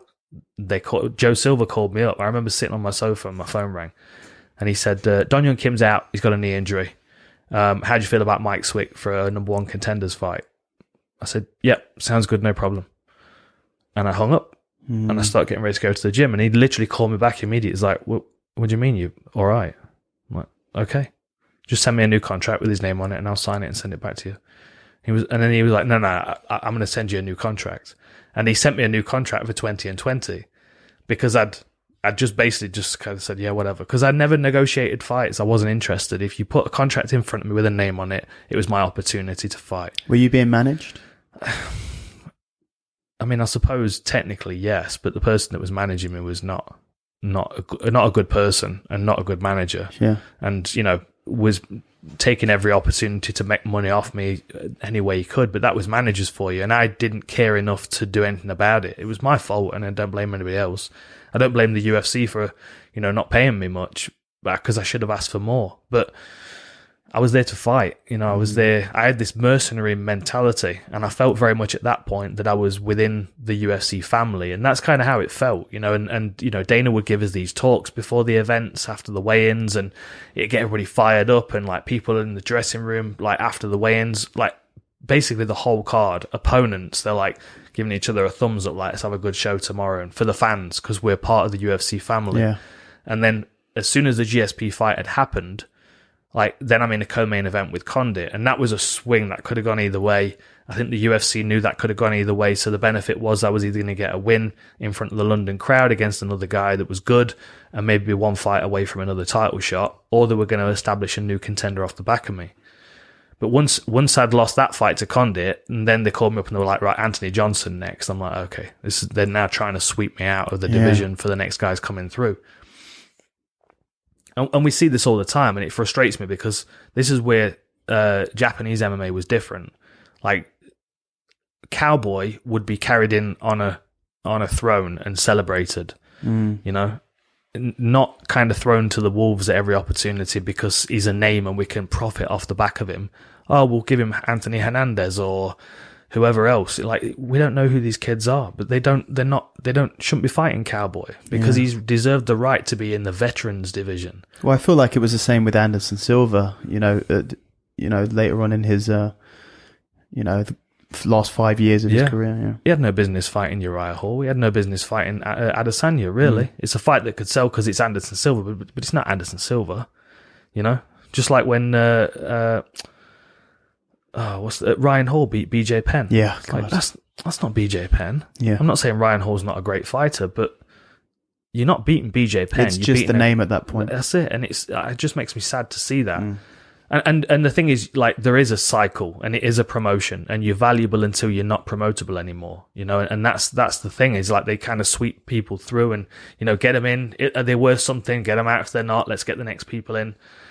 And I remember feeling that, and it foolishly, it wounded me because I was like, oh, like, this is not, like, we're not all here to do the same thing here. We're not all here for MMA and for martial arts. Like you're basically feeders, you know, like, you're feeding off everybody. And that really kind of disenfranchised me. And then I lost to Anthony Johnson. Then I was in my head, I was retired. I was going to university to study philosophy. I was done at that point. And I found out they were going to offer me another fight because I'd lost 3. I thought I was going to be on the chopping block. I found out they were going to give me another fight. I was like, yeah, whatever. Give me someone that's going to come to war because I'm going out on my shield. I'm not bothered. I got Chris Lytle. And we just had it was one of my most reckless performances. It was just foolish. But I had a good time. And at the press conference afterwards, I was like, that's it. Game over. I'd never planned on going back to anywhere else after the UFC. It was always I was going to the UFC and then I was going to stay here for the rest of my career and then be done. And I just kind of felt like the time had wound down and it was coming to an end. But then after that, again, the press conference, Lorenzo put a tweet out saying that they were going to keep me around for more fights because they like the way that I fight. So then all of a sudden it was like, oh, there's a family again. Like, oh, okay, the UFC is a family. They just weren't sure about me, but now they're sure about me now. So now it's going to be cool again. And then I got Ludwig, who was also in the same situation as me. And I'm like, oh, this is just a filtration process. They're cutting out the dead weight here. But because of that opportunity that I was given by Lorenzo, I felt like I'm gonna do everything I can in these next. I mean, I took 9 or 10 months off. I'm going to do everything I can in these next few months to increase my possibility of winning this fight. And I did. Won first round knockout. But then after that it was just, the next conversation was about fighting in Nottingham and being co-main event. And it was just, pushy about the money and pushy about the matchup. And, I wasn't really bothered who I would fight. But at that point, I just didn't trust the UFC anymore, And then when I was put in for the Matt Brown fight and then I did tests and I was taken out of the fight because of a heart complication, and then my test results were never submitted to California where the fight was. I spoke to Andy Foster of the commission. He never received my test results. So I just, it was just the whole thing was just kind of odd. But I rolled straight into a new job, commentating, working as an analyst, and it allowed me just to be a student all day, every day again. So I just cracked on with it. Yeah. So obviously you mentioned it briefly there, but let's go into that a little bit more. So you already, when you got offered the Matt Brown fight, you were already sort of, well, even the fights beforehand, you felt that this was towards the end of your career. I don't know as I felt that it was towards the end of my career. Or maybe towards the end of your relationship competing in the UFC. I just think I realized I saw the sport with a clearer vision, and I realized that. I mean, I feel like I say this a lot, but I say this to fighters all the time. The key is in the word. The UFC is a promotion. Like, if you're promotable, you're valuable. If you're not promotable, you're cannon fodder. You're bait dogs. You're nothing other than that. And there is, like, Dana might come up and put his arm around you and shake your hand on their way out of the octagon, but the truth is he doesn't give a fuck. Like, that's the truth of it. And I have nothing against Dana. He's a reptile in a reptilian world, running a reptilian corporation. And they feed off people, which is what a corporation does, what all corporations do. And the reason why it's a corporation is because it takes away that personal responsibility of looking after people. What the UFC have done for mixed martial arts is, it's incredible. And we're all thankful for the foundation that they've built and for the industry that's growing behind it. But then, there are certain things along the way that the UFC have done that they've shut down the industry, bringing in a tax for sponsors and buying up other organizations. So the market isn't there to consider your options. You've got to sign a UFC contract if there's no Strikeforce or Elite XC or WEC or Pride or any of these. It's a monopoly. Exactly. It is a monopoly. Exactly that. And that was frustrating for me as well, because then I can see the true intentions behind it. And maybe I've always kind of looked at martial arts with a bit of rose tint glasses, because I always want everybody in martial arts to be in it for the love of it and to be there to grow it and maintain it and look after it, because it's a very precious tree. There's so much knowledge and information there, and it's the core of who we are as a species. If we are to evolve past the state of being animals, is understanding that animal side of it, harnessing it, training it, and making it better than it was before. I mean, yeah, but the corporate side of it, it wears on you after a while. And you see people's intentions, you're like, it's not what it's about. Sure. So, just since you're saying that, as Dan Hardy, a man who has the love of, who wants to build the sport. You are handed the reins to the UFC. You are the new Dana White, and the owners and everything. You have absolute creative control over the UFC. What do you do differently? How would you, in a fantasy world, steer that machine for the better, in your opinion? I'd improve the training and the understanding of everybody in and around the sport. I still think a lot of the referees don't fully understand what they're watching. They don't understand concussion protocol. Some referees don't even understand submissions and how they're being applied, the mechanics of them. I think we've got a great crop of judges around the world. A lot of them reside in the UK, the Cage Warriors guys. But I think there are a lot of judges out there that don't exactly know what they're watching as well. And I think it's the UFC's responsibility, with the power that they've got, to lean on these commissions and improve these things.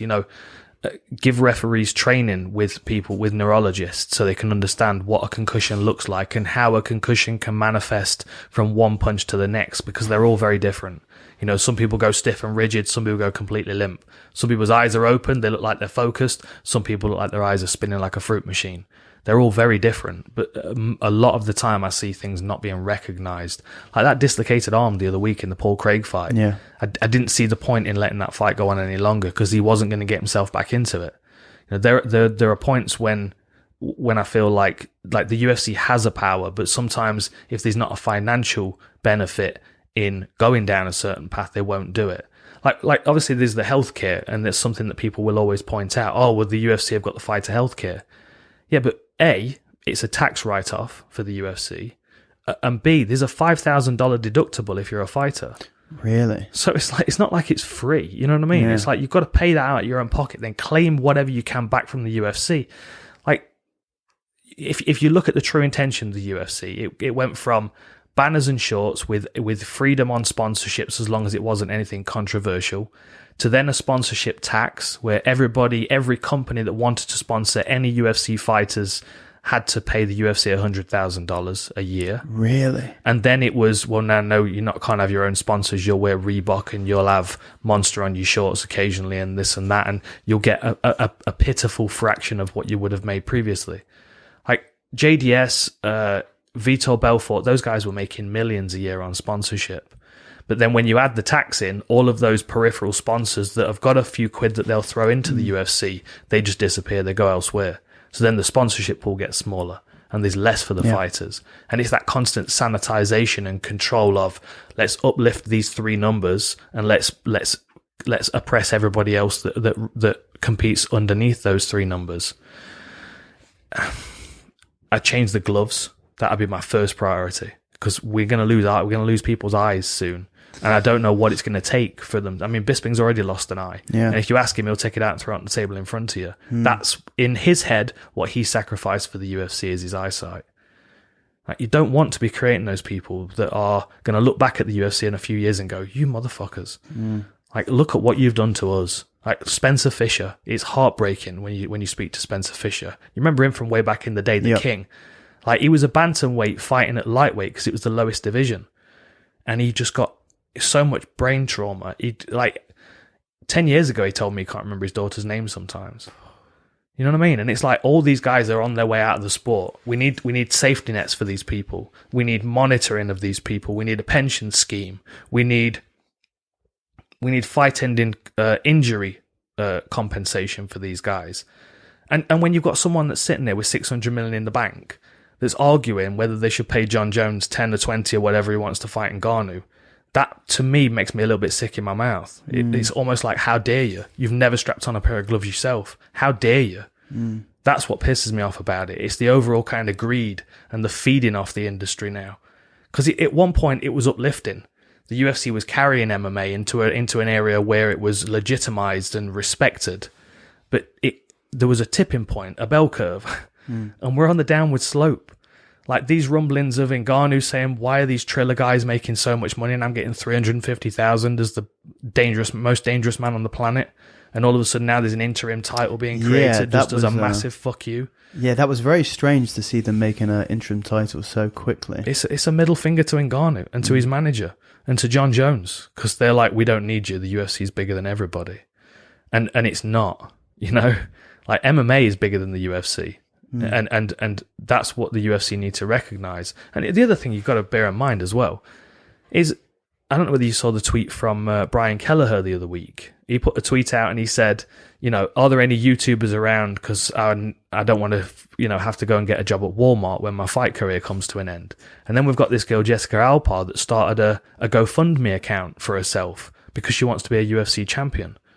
Like, that's embarrassing. It's embarrassing for the UFC. It's embarrassing when they're making so much money and everybody knows how much they're making now. That needs to be changed as well. Because we want the Brian Kellehers to, when he retires, to get into judging or refereeing or open a gym. We want these guys to have $250,000 surplus dollars in their bank account, because what are they going to do with it? They know nothing else other than MMA. They're going to open gyms, they're going to train fighters, and they're going to improve the sport. And that's the grassroots. The grassroots is paying the guys at the top. The crumbs that fall off the table are the ones that feed everybody else down the food chain. We need more crumbs falling off that table because the guys at the top are already eating far too much. Yeah, absolutely. Yeah, I couldn't agree more. You know, it's you know, and you got to think. I guess only time will tell if that is what we see happening. There's a lot of changes going on in and around the backgrounds of the sport, and what's nice is that since I've parted ways with the UFC, it was like one door was slammed closed and nailed shut, and they did everything they could to shit on me. Like even when they kind of leaked the information that I'd been fired, it was like on International Women's Day, and they purposefully said it was with a female employee, which had nothing to do with anything. It was a disagreement about an opportunity that had been kept from me, and that was a pattern that I'd seen forming over the last 6 months since the Herb Dean thing. Like, I was being squeezed out. You know, I was sitting in front of the media representing the UFC, and they were asking me about judging and reffing, and I was being honest. I was telling them the truth. Like, some of these referees are really good. Most of them are quite good. There are a few of them that make mistakes consistently and don't honestly, objectively observe themselves. And that's not a martial artist in my eyes. If you want to be a referee in these guys, you need to understand what they're going through, what they're putting on the line. And it's that nonchalant approach to I know it all, so don't bother trying to educate me. Like the comment that he made in the video, your Superman t-shirt, smartest guy in the room. I just don't want to see these guys with CTE in a few years, because the whole sport comes tumbling down around us, and we're going to lose an eye at some point, or someone's going to lose their life, and it's going to affect all of us so negatively. We're all embedded in this sport, in combat sports in general. Like, you want to see kids walking onto the mats doing jiu-jitsu, but if there's a death in the UFC, it's going to affect parents' perspectives of mixed martial arts. You got into jiu-jitsu because of MMA. Oh yeah, it's you know, say what you want, but grappling is very much connected. We've piggybacked off of the explosion in the popularity and success of mixed martial arts.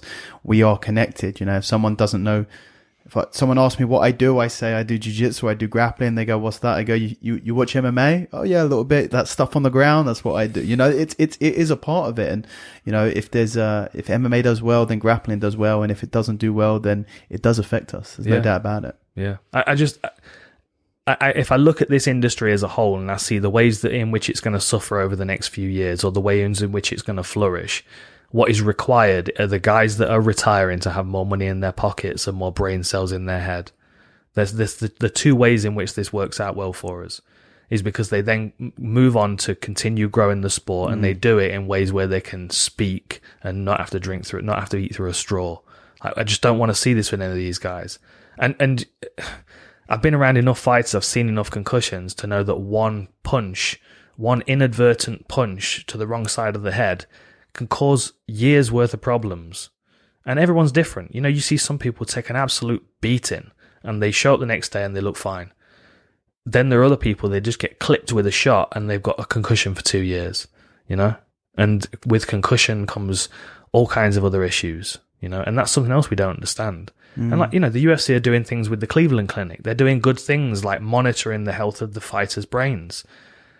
But the problem is, everyone that goes in for those scans is because they're suffering problems. Yeah, it's too late. So, yeah, I mean, I remember being out with the UFC a few years ago in Vegas, and I remember they called me up and they were like, "Hey, will you go to the Cleveland Clinic and do some of the tests?" I'm like, "Yeah, but I'm fine." And they're like, "You know, that's why we want you to go, because you're fine. Because everybody else that's going is not fine." So the results that they've got coming out are, the disparity in the results is all leaning towards people with trauma, with CTE. So they want more healthy guys to go over there to try and balance it out. That's what they want me to go for. It's good that they're doing it, but we also need to be realistic. And I'm the stop the fight guy, which is ridiculous because I don't know many people that like fighting as much as I do. I mean, it's just what I do all the time. I just want to see it continue, and real damage to fighters is what's going to hinder us and slow us down. And I'm trying to protect the sport in my own way by protecting the fighters individually as best we can. And of course, that's sort of just it's a damage control when it comes to brain damage, because, at the same time, you do have to accept that it is a sport where you're getting punched in the head. You're not going to be able to, you're going to lose some brain cells, but it's about, mitigating that damage and that long-term damage as much as possible. And when you talk about concussion and understanding concussion and good stoppages and concussion protocols and going to clinics and all of that other stuff, there is stuff that you can do, be it neurofeedback stuff or, making sure that, supplementation's in place or whatever to sort of allow you to keep as many brain cells as possible despite getting punched in the head for a living. Yeah. I mean, we have to be clear about what we're doing. I wouldn't want to stop anybody doing anything. If you want to jump off a cliff with a squirrel suit on and see if you can fly down to the meadow in the valley, go for it. You might smash yourself into a rock, but that's your business. I'm not interested. If I have no desire or concern with controlling anybody or what anybody does. And this is because the version of me when I'm on the mats with my fighters and the version of me when I'm speaking about MMA are all good. Yeah, all good. Yeah. Like when I'm speaking about MMA in a public perspective, I'm speaking about the sport and about what we can do to help continue to grow it, educate people, share knowledge, do what we can to protect it and maintain it and the people involved within it. But if you see me on the mats with my fighters, everything is absolute violence. It is put these people in a situation where they don't ever want to step on a mat again. Like it is absolute brutality in every range. Like I don't want you to submit them in the first round. That's mercy. We're not a team of mercy. We're a team of violence and of brutality. Because if we can beat half the competition because they don't want to fight us, we'll take it. So it's not like I'm not fully invested in the brutality of this. I save that for the times when I'm coaching the guys that are actually stepping in there. Yeah. Because what you don't want is me sitting in front of a reporter of the Sun newspaper and going, oh yeah, what he needs to do in this position is hold him here and just smash him in the head until he's a bloody unconscious mess. I'll say that to my fighters. Yeah. But that's because we've got a controlled environment in which we're doing it. And I'm not going to let that leak out where it can be misinterpreted by people that don't fully understand what we're trying to achieve. But that warlike nature needs to be enhanced in these guys, because if they don't step in there with a do or die attitude, the other person might do, and they might die. Yeah. Yeah, it is warfare. Yeah, it's about balancing that as an ambassador of the sport, you need to, even though that ultimate role as an ambassador, which you certainly are, is to merge these two worlds of the non-fight fans or the non-initiated into this crazy world of the fight game, but at the same time do it in a way where they're not put off by it. So you need to kind of filter it slightly differently to the press and the public than you're going to be doing to a guy who has to go and fight for his life the next day. I like that part of it as well. I like the challenge of intellectualizing something that's so primal, because it is difficult to intellectualize, and because we have shunned that part of our nature for so long, we don't have language developed around it to understand it. We don't like Goddard and I we joke about shark eyes. It's like when your pupils just dilate and your eyes look black. Like he's refereed me 12, 13 times. And he sees, I know that, I feel that. My skin changes a feeling, my teeth feel sharper, my edge and depth perception improves in a second.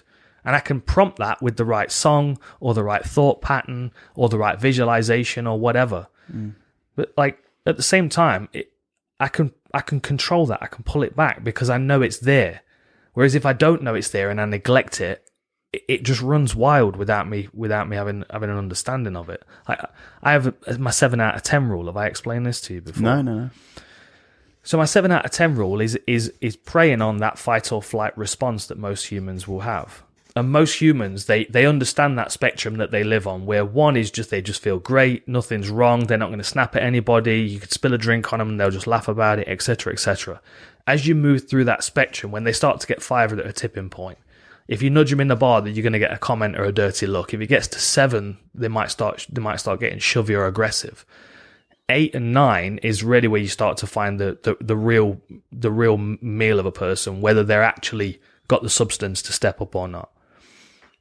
Almost always, the person doesn't have the substance to step up, especially if you accelerate them from 3 or 4 right up to 7 without them being aware. So my 7 out of 10 rule is if I see someone that I feel is going to be aggressive, or if I give them a chance to respond aggressively, they're going to, I immediately present them with a fight or flight option. Because most of the time, flight's the solution, and I don't have to deal with it. You ramp them up fast. I ramp them up too fast, so they're not used to it. It's overwhelming. Exactly. It's an overstimulation. So immediately they go into their reptilian brain takes over, where they don't have time to old mammalian brain it and go, oh, hang on a minute, I've got my mates over here, we've had a couple of beers, you're only one man on your own. You know what I mean? It's like they don't have time to kind of logically assess it and strategize. If you just jump on them, they go, oh my God, I'm under attack, I need to get out of here as soon as possible, because it's an alien feeling to them. But my 7 out of 10 is a performance. It's a performance because I know what it looks like, and I know what it feels like, and I can show them a 7 out of 10 without them actually really experiencing my 7 out of 10. And if I go to 7 out of 10 and they then step up, my 8, 9, 10 is then that's where it becomes problems legally. And I don't want to get there, and I don't want them to be put in a situation where they are. But if I get to 7 out of 10 when I'm actually 7 out of 10, then when it escalates to 8 and 9, then I start knocking people out and snapping limbs. Whereas if I'm 7 out of 10 on the surface functioning at a 4, then when I step up to 5, I can do what Matt Serra did to that bloke in the restaurant. Just control him. Control it, exactly. But the fight or flight moment usually solves that problem for me. I saw a guy pissing on the street a few years ago up against one of the old cottages in the village. And he had 2 or 3 mates standing on the corner, all smoking cigarettes outside the restaurant. And I'm like, okay, I'm on my own here. If I'm like, mate, come on, don't piss on the wall, you know what I mean? It would have been aggro. He'd have been like, oh, what the fuck, you know? Because you're ramping it up slowly. Exactly. This is fucking brilliant. But I didn't even close my car door, and the first thing that came out of my mouth was motherfucker, and I said it top of my voice. So by the time I was walking towards him, he was already pissing on his own shoes. It solved my problem. He just scampered away. And his mates were in the restaurant before they even knew what was going on. Because I'm walking down the road like I'm going to fight everybody. Yeah. So they go, 7 out of 10. No, don't want it. Gone. This is genius. I've never, ever heard this before. This is, for anyone listening, you need to be able to back it up. This is the only issue with this strategy is it may work 90% of the time, but that 10% of the time that you need to back it up and you might not be able to. So it helps when you're a Dan Hardy and, a lifelong martial artist and a professional MMA fighter.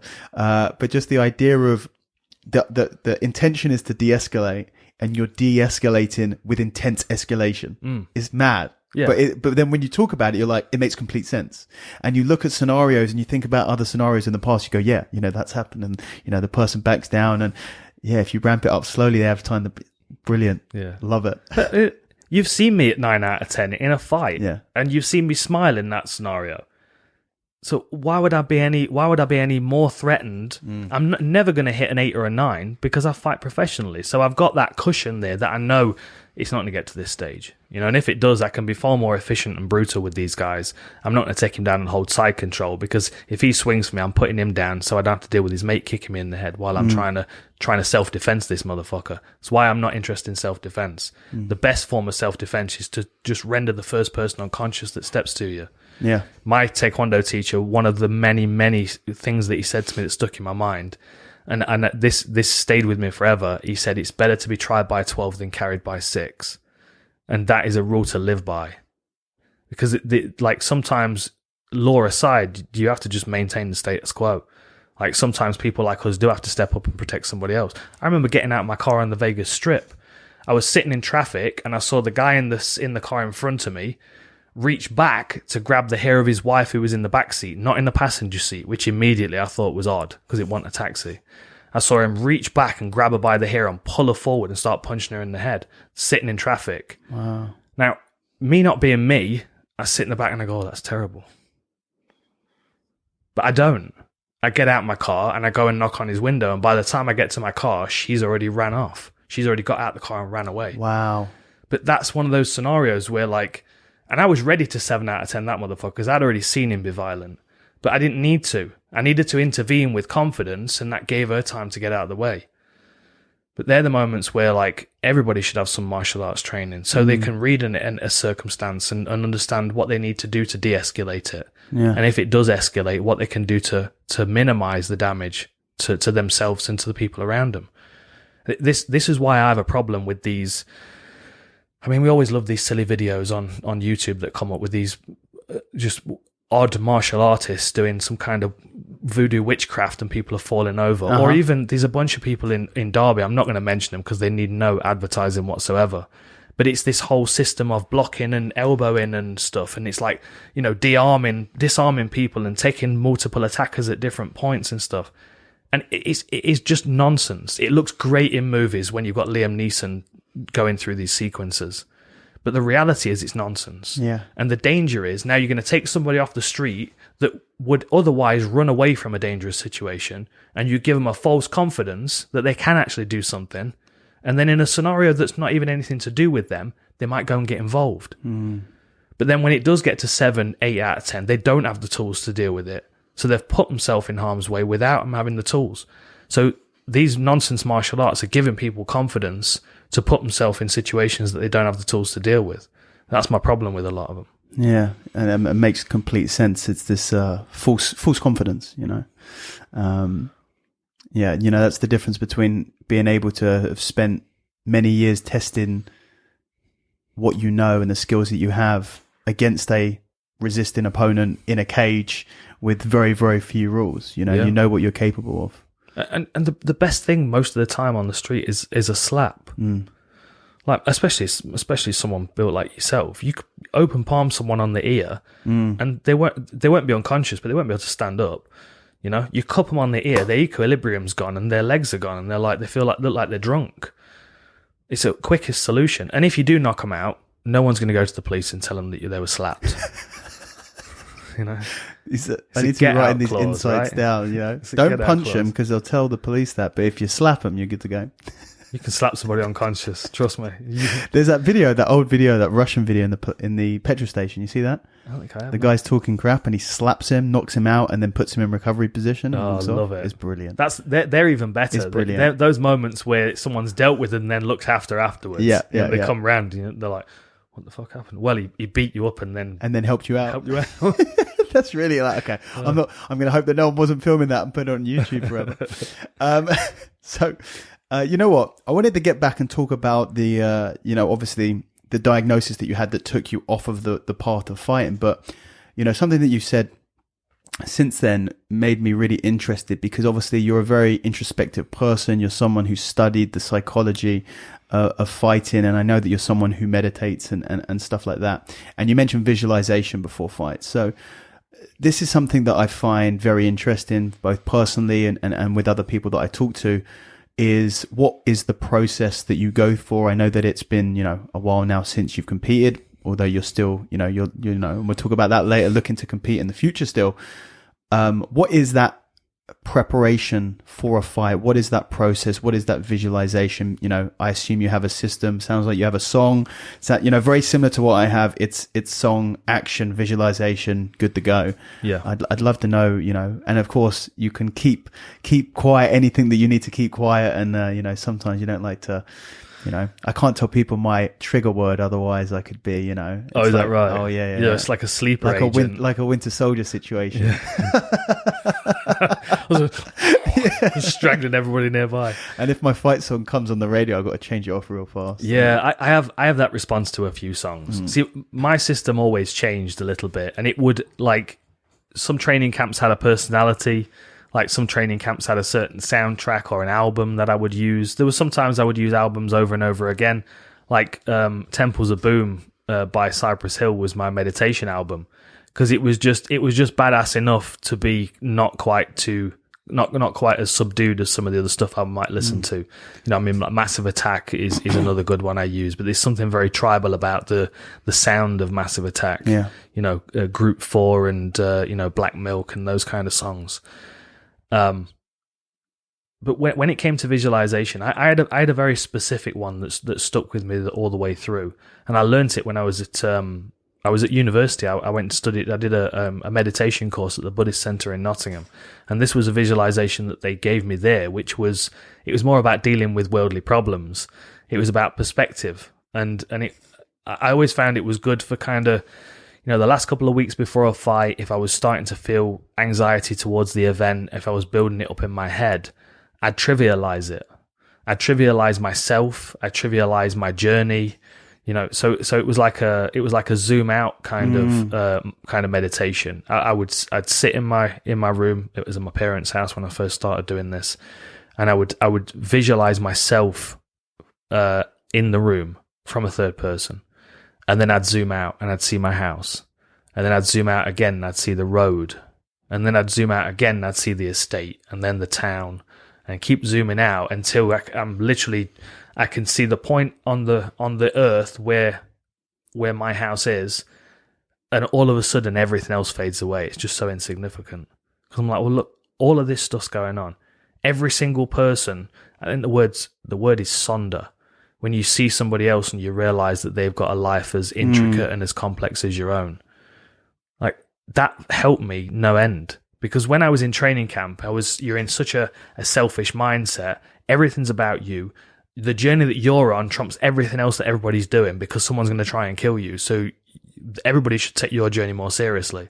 And you kind of get in this like a bit combative and a bit closed-minded. And I always felt that visualization helped me, because I'm like, oh, it's just sport. It's just a fight. And there will be another fight after this. And it is a journey. So that was one process that helped me. But then, having said that, I always settled all my debts and returned anything I'd borrowed before a fight. I always needed that closing of this chapter. That was always important for me as well. But then, like certain songs, if I play a certain song now, I'll feel that stirring in me, because it's a song that I've anchored myself to. Yeah. You know, something that once I've had a good sparring session, I'll sit in the car for 5 minutes and listen to that song and just kind of revel in the greatness that I felt in that session. Be like, I was really good today. I was sharp. I was fast. I hit my goals. I landed the techniques that I was looking to land. All the time, I'm marinating in this music. So subconsciously, I'm associating these feelings with that song. And then if I'm in the dressing room before the fight and all of a sudden I'm having these last minute moments where I'm questioning myself and my ability, I can put that song on and it just sweeps me back into that state of mind where I'm like, oh, I remember that day. I remember how I felt that day. I remember how good that felt, and how capable I am and how capable I feel. And it's all from just anchoring in that song. That was always a real benefit to me. And I had one other visualization which I kind of integrated in as well. Because, like, say if I was doing that zoom out meditation, every now and then you'd have something that would creep in, a bit of doubt. You know, I'd see myself getting caught with a clean shot and getting knocked to the canvas, or I'd see myself in a rear naked choke, struggling to grab the top hand or whatever. Like, and all of a sudden it's like you realize it's there, and it's invaded your subconscious, and now it's in the forefront of your brain, and you're like, oh, I'm supposed to be meditating. This is not what I want. My visualization was to.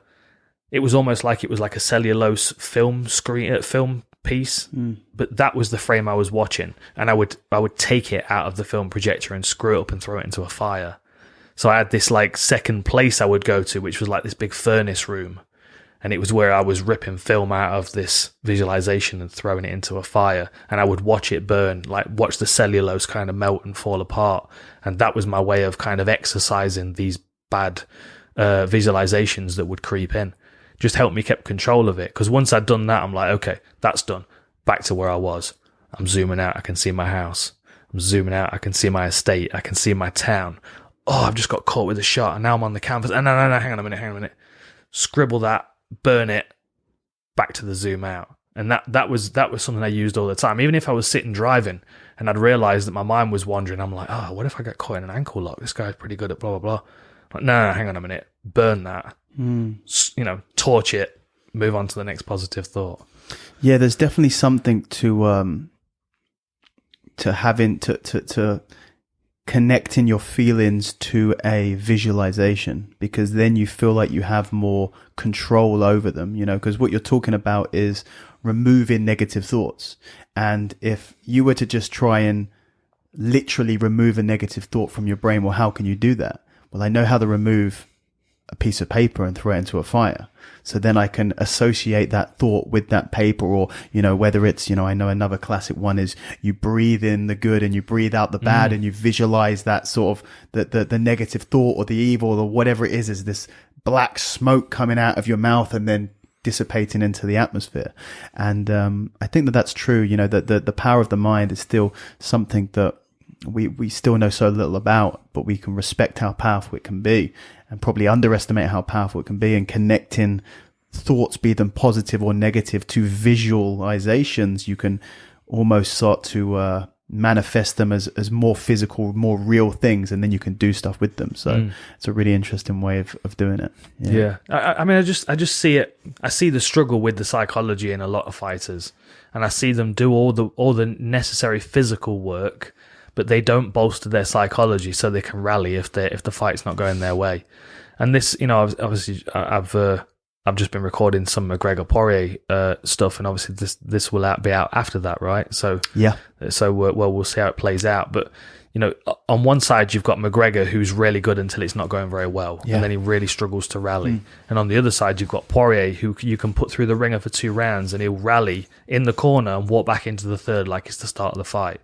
And that's a real strength for a lot of fighters, and it can balance out the difference with physical attributes or technical skills or anything. Is that will to step out and compete with a fresh, a blank slate, a fresh piece of paper in front of you. But that's all about self-perspective, and it's all about examining yourself again. If you're not observing yourself on a daily basis, you're not acknowledging these negative implants that you're putting in your own brain, and the things that will start working against you. Like, say you've just moved up a weight class, and there's a question in your mind, just in your subconscious, that you try and ignore all the way through training camp. That subconscious question is, am I big enough for this weight class? Is this guy going to be really strong? Because then when you lock up with that guy and all of a sudden you feel the person's strength, it's going to feel so much more than it actually is.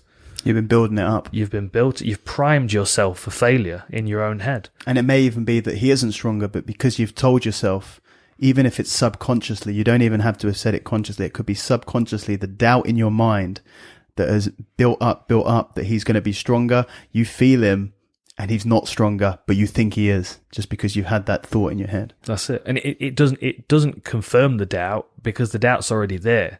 It fuels the doubt. And often if that doubt's there unconsciously, without you realizing, without you being able to face it before you walk in there and potentially, unearth that weakness in your game, you bolster it. You give yourself a second option. You go, I mean, Jimmy always talks about this with the guys, because like I said, like the one thing that I didn't have was a physical attribute that was comparable with the rest of the Roughhouse guys.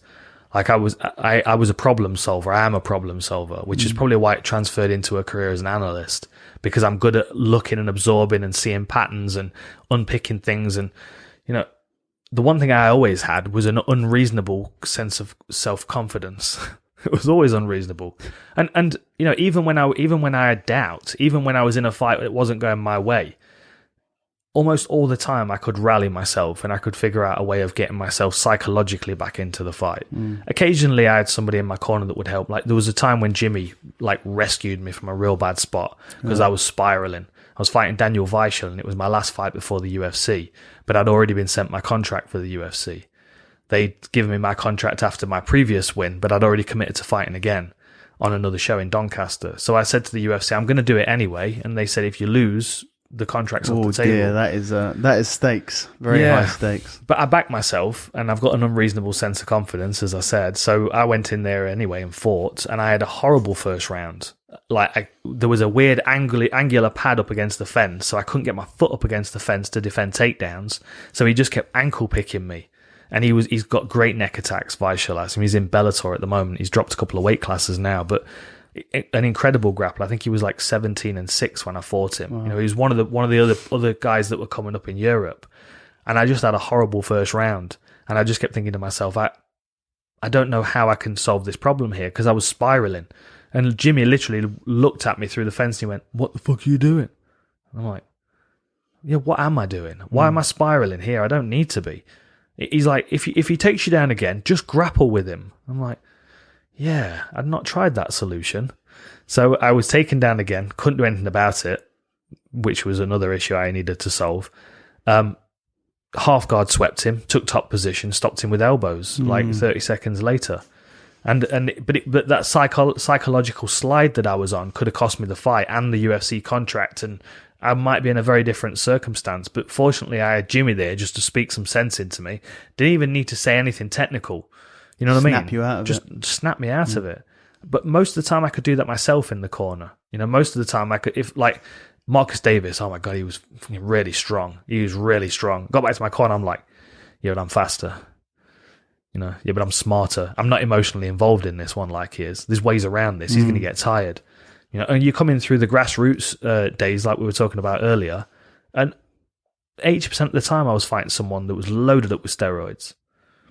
So that then went from them being, oh my goodness, they're really strong, is to they're mentally weak. And I just flipped it in that way. Like sometimes I'd have to talk myself into it and convince myself, but I could always logically find a way to, you know, to recover my confidence, you could say. Yeah. Like if I saw someone and I'm like, this guy's definitely using steroids, I'm like, okay, well, first of all, psychologically he's weak because he feels like he needs them to fight on Cage Warriors against me, who's like, you know, top 5 in the UK. It's not even a big deal. Like he's making a big deal out of this because he's psychologically weak. Second of all, I'm like, well, that's finite.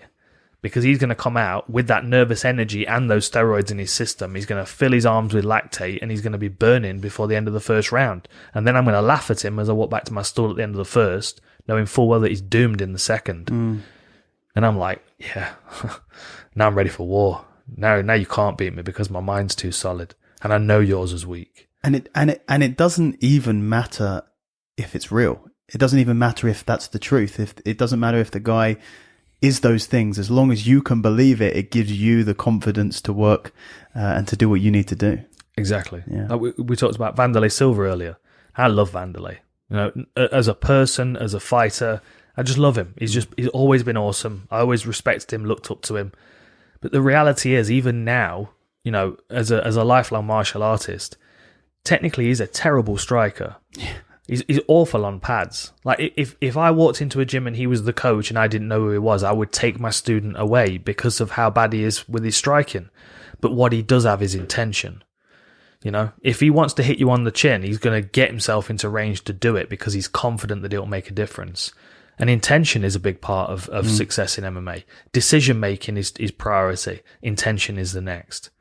Like even if you've got the intent, what's the line out of the Hagakure, the Book of the Samurai? Even if you have your head cut off, one should be able to make one last action with conviction. That's it, with conviction, something like that. But I always thought that was the most badass. It's awesome, ever. Yeah. But like the idea that it doesn't matter what happens to me, all I need to do is land this final blow and it's game over. Like if you step in there with the intention, like Vanderlei Silva steps in there with the intention every time to knock you out, and you're not going to be able to touch him. And you see the same thing with the Korean Zombie now. You know, it's a knockout Veronica and I talk about a lot. The Moicano knockout is like his eyes are literally on his chin as he's landing, having just slipped his jab. Like that presence in the moment is a complete lack of fear of consequence.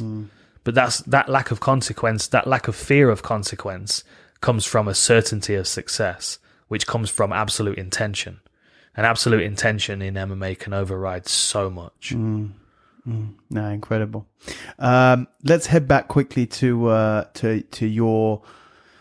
your fight with Matt Brown, and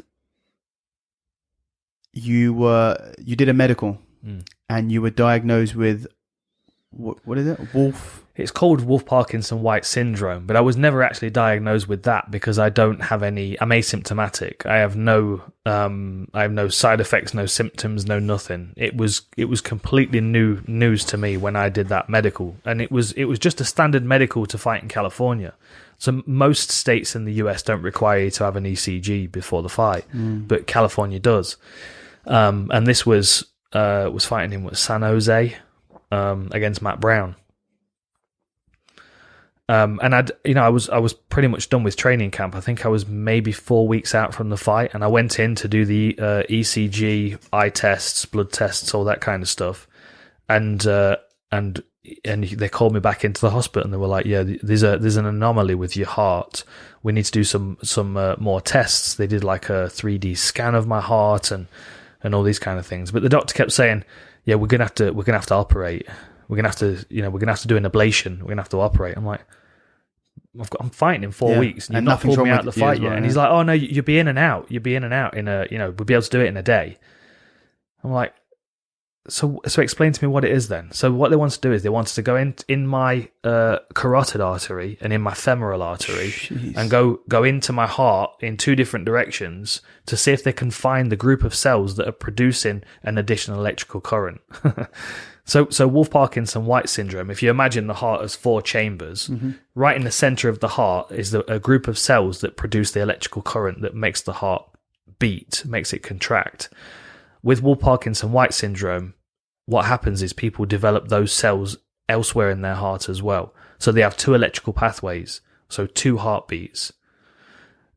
If it's far enough away from the center of your heart, the second group of cells can be ablated. They can be electrocuted, basically burned. And they do that by going into your heart and doing it without opening you up. But this guy, first of all, he was like, "Oh yeah, no, we'll go into your femoral artery and into your carotid artery." And I'm straight away thinking, so I can't train now for the next 3 weeks. And then 4 weeks time, I'm going into a fight, and this guy's going to be squeezing on my neck. He's going to be punching me in the head. He's going to be kicking me on the inside of my leg. Yeah. And you're talking about arteries that once they open, like you bleed out of your leg artery in a long time, in like fast time. Yeah. Like, it just didn't seem logical to me. It seemed like an opportunity to get him in and get the health insurance money and all that. And I'm like, it just didn't seem right to me, especially because I'd never had any kind of symptoms.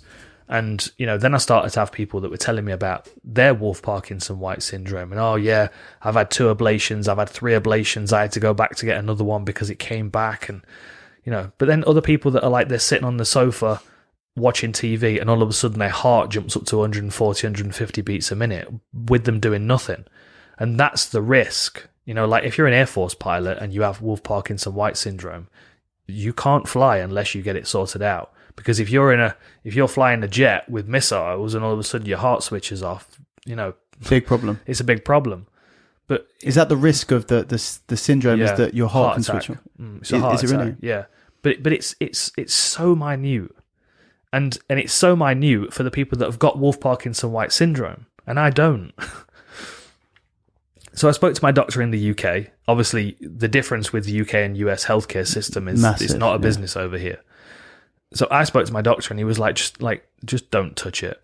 Don't touch it. Because the other problem is if the cells were close to my regular heartbeat, my regular electrical current cells, and they tried to ablate the secondary, they could completely give me a heart attack anyway, and then I'd have to have a pacemaker put in. So I'm like, this is just not logical. It's never caused me a problem. I've done how many years of 33 years of martial arts training. I've fasted, I've weight cut, I've been knocked out, I've knocked people out. I've done all different kinds of conditioning. I've pushed myself to all different types of limits, and I'm absolutely fine. So why would I start touching it now? So I ended up coming back to the UK and went to the Spire down in Bristol to see a specialist, the sports cardio specialist. And he put me through all of the same tests that they did in Vegas. And he went, "I can't even see it. I can't even see anything showing up." Oh, really? So yeah, I don't know whether it was something to do with my weight cutting or what. So wait, you don't think that... I don't think I have anything at all. Oh, really? I honestly never ever felt anything negative with my heart. Like my granddad had a metal heart valve, but that's because of something that his father had from being in the military. Like he got rheumatic fever that was then passed to my granddad, who had a a metal heart valve fitted when he was in his 50s. But like my mum and dad are healthy, and I'm perfectly fine, and but they couldn't roll the dice. They didn't replicate the results. No, they couldn't replicate the results. It wasn't showing up. So now I have paperwork that's I'm cleared. Like even if I fought in California this weekend, I've got the paperwork to clear me to fight. Wow. So you got pulled from that fight against Matt Brown. You never fought again since then, have you? Never fought again. How long ago was that? Well, the fight was 2013. So it's a long time ago. 8 years ago, yeah. And did you... What was that like? Just... I guess that was more recently that you had the second follow-up test and got cleared, or no? That was a few years ago as well. It was a few years ago, and I've had conversations with the UFC about fighting again. When I was in Mexico, was it Mexico City or Uruguay? They wanted me to announce that I was coming back, so they could announce it on the London show. And every time they were doing that London card in March, they would always do some kind of weird tease that I was potentially going to be on it. Yeah, it was always like. I always felt bad because it was like kind of playing the fans a little bit. Sure. But like there was like when they announced UFC London, they'd have me come down to the office to do a couple of interviews, and it was like, look who's here, and then all of a sudden it's like the whole thing was kind of frustrating because like I did want to fight and I did say to them I wanted to fight. Then when I spoke to Dana backstage at the Aldo McGregor press conference in Dublin. That was a long time. That was a long time ago. When he stole the belt Yep. and Aldo lost his mind. I said to Dana, I remember clearly the conversation. I said to Dana, I'm ready to go again. Yeah. I've done the test. I'm healthy. I'm ready to go again. And he's like, why would you want to fight again? You've got a job for life.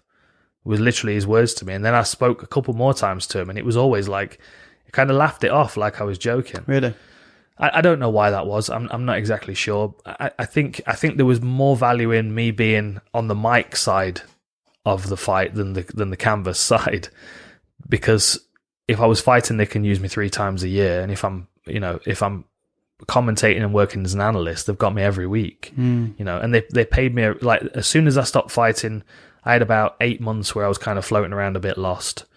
Then Lorenzo brought me into his office, and I kind of feel like it was Lorenzo that had created the opportunity for me to cross over to commentary. Because like I went to see him in his office at the UFC, the old offices in Vegas, and he said, "Oh, Dana's got something he wants to talk to you about." And then when I was leaving the building, I saw Dana coming in, and he was like, so you're going to move to London, and you're going to do this, and you're going to be our commentator over there." And I'm like, all right, that sounds great. I was just kind of stuck and frustrated and didn't really have a direction. I couldn't be in MMA gyms, martial arts gyms, because I had this anger towards everybody in there preparing for fights. Really? Yeah, because especially when I was seeing them not really trying, I'm like, all of a sudden you don't know what you've got, and they won't let me fight, not anywhere. Like I was under UFC contract, and nowhere in the world would that. So you were trying to get fights, and they were just refusing to give them to you. I had several conversations with them about matching me. I also spoke to Mick Maynard and Sean Shelby in Fight Island, and I've messaged Sean Shelby as well. Nick Diaz, Matt Brown, Carlos Condit. I gave him a list of people, and they were all and even afterwards when I left Fight Island, when as I was parting ways with the UFC, I'd sent Sean Shelby a message. I'm like, these guys, like, give me Matt Brown, give me Carlos Condit. I want Nick Diaz. They're the 3. If I could have got those 3, I'd have retired and been done and happy. All 3 or any of those 3? Well, any and all of them. Okay. Any and all of them. Matt Brown, because that was the fight that was made already, that never happened. Condit, because I owe him 2, because he got me once, so I've got to get him back twice, and I do it in the same night. So that was the idea for that. Run out, take him down, choke him out, back to my corner, get the fight to restart it, and then knock him out a second time.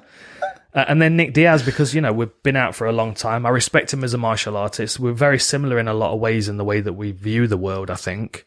Similar taste in music, similar kind of interests as far as our direction that we came into martial arts.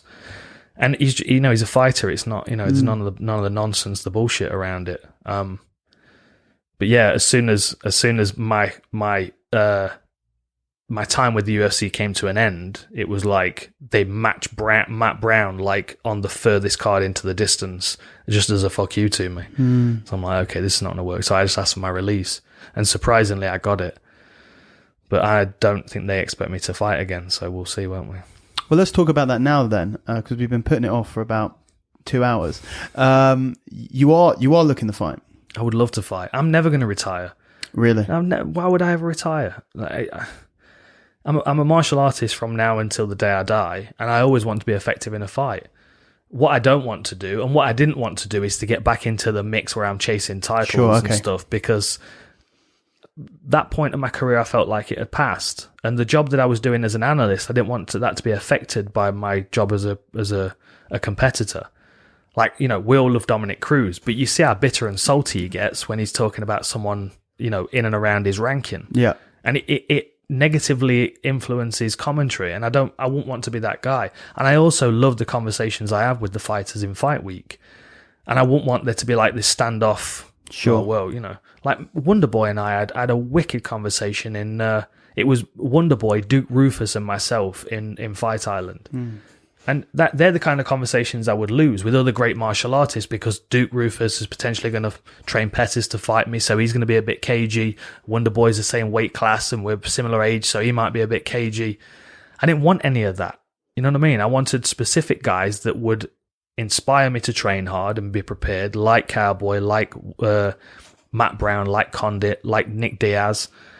You know, that's for me what would be interesting now. It's more about you fighting as a part of your martial arts journey, than you fighting because of your career as a mixed martial artist. Yeah. My career as a mixed martial artist was a result of my journey as a martial artist. And I did at one point kind of lose track and become an athlete more than I was a martial artist, and it didn't work out well for me. And over the last few years, I've been given the time and the space and the resources to be completely obsessive about martial arts. And I'm a student more now than I ever have been. I think about martial arts more now than I ever have. And I didn't honestly think that was possible a few years ago. It was getting to the point where I was a little bit sick of it, because it was my full-time job, and I'd wake up one day and have 36 fights to watch.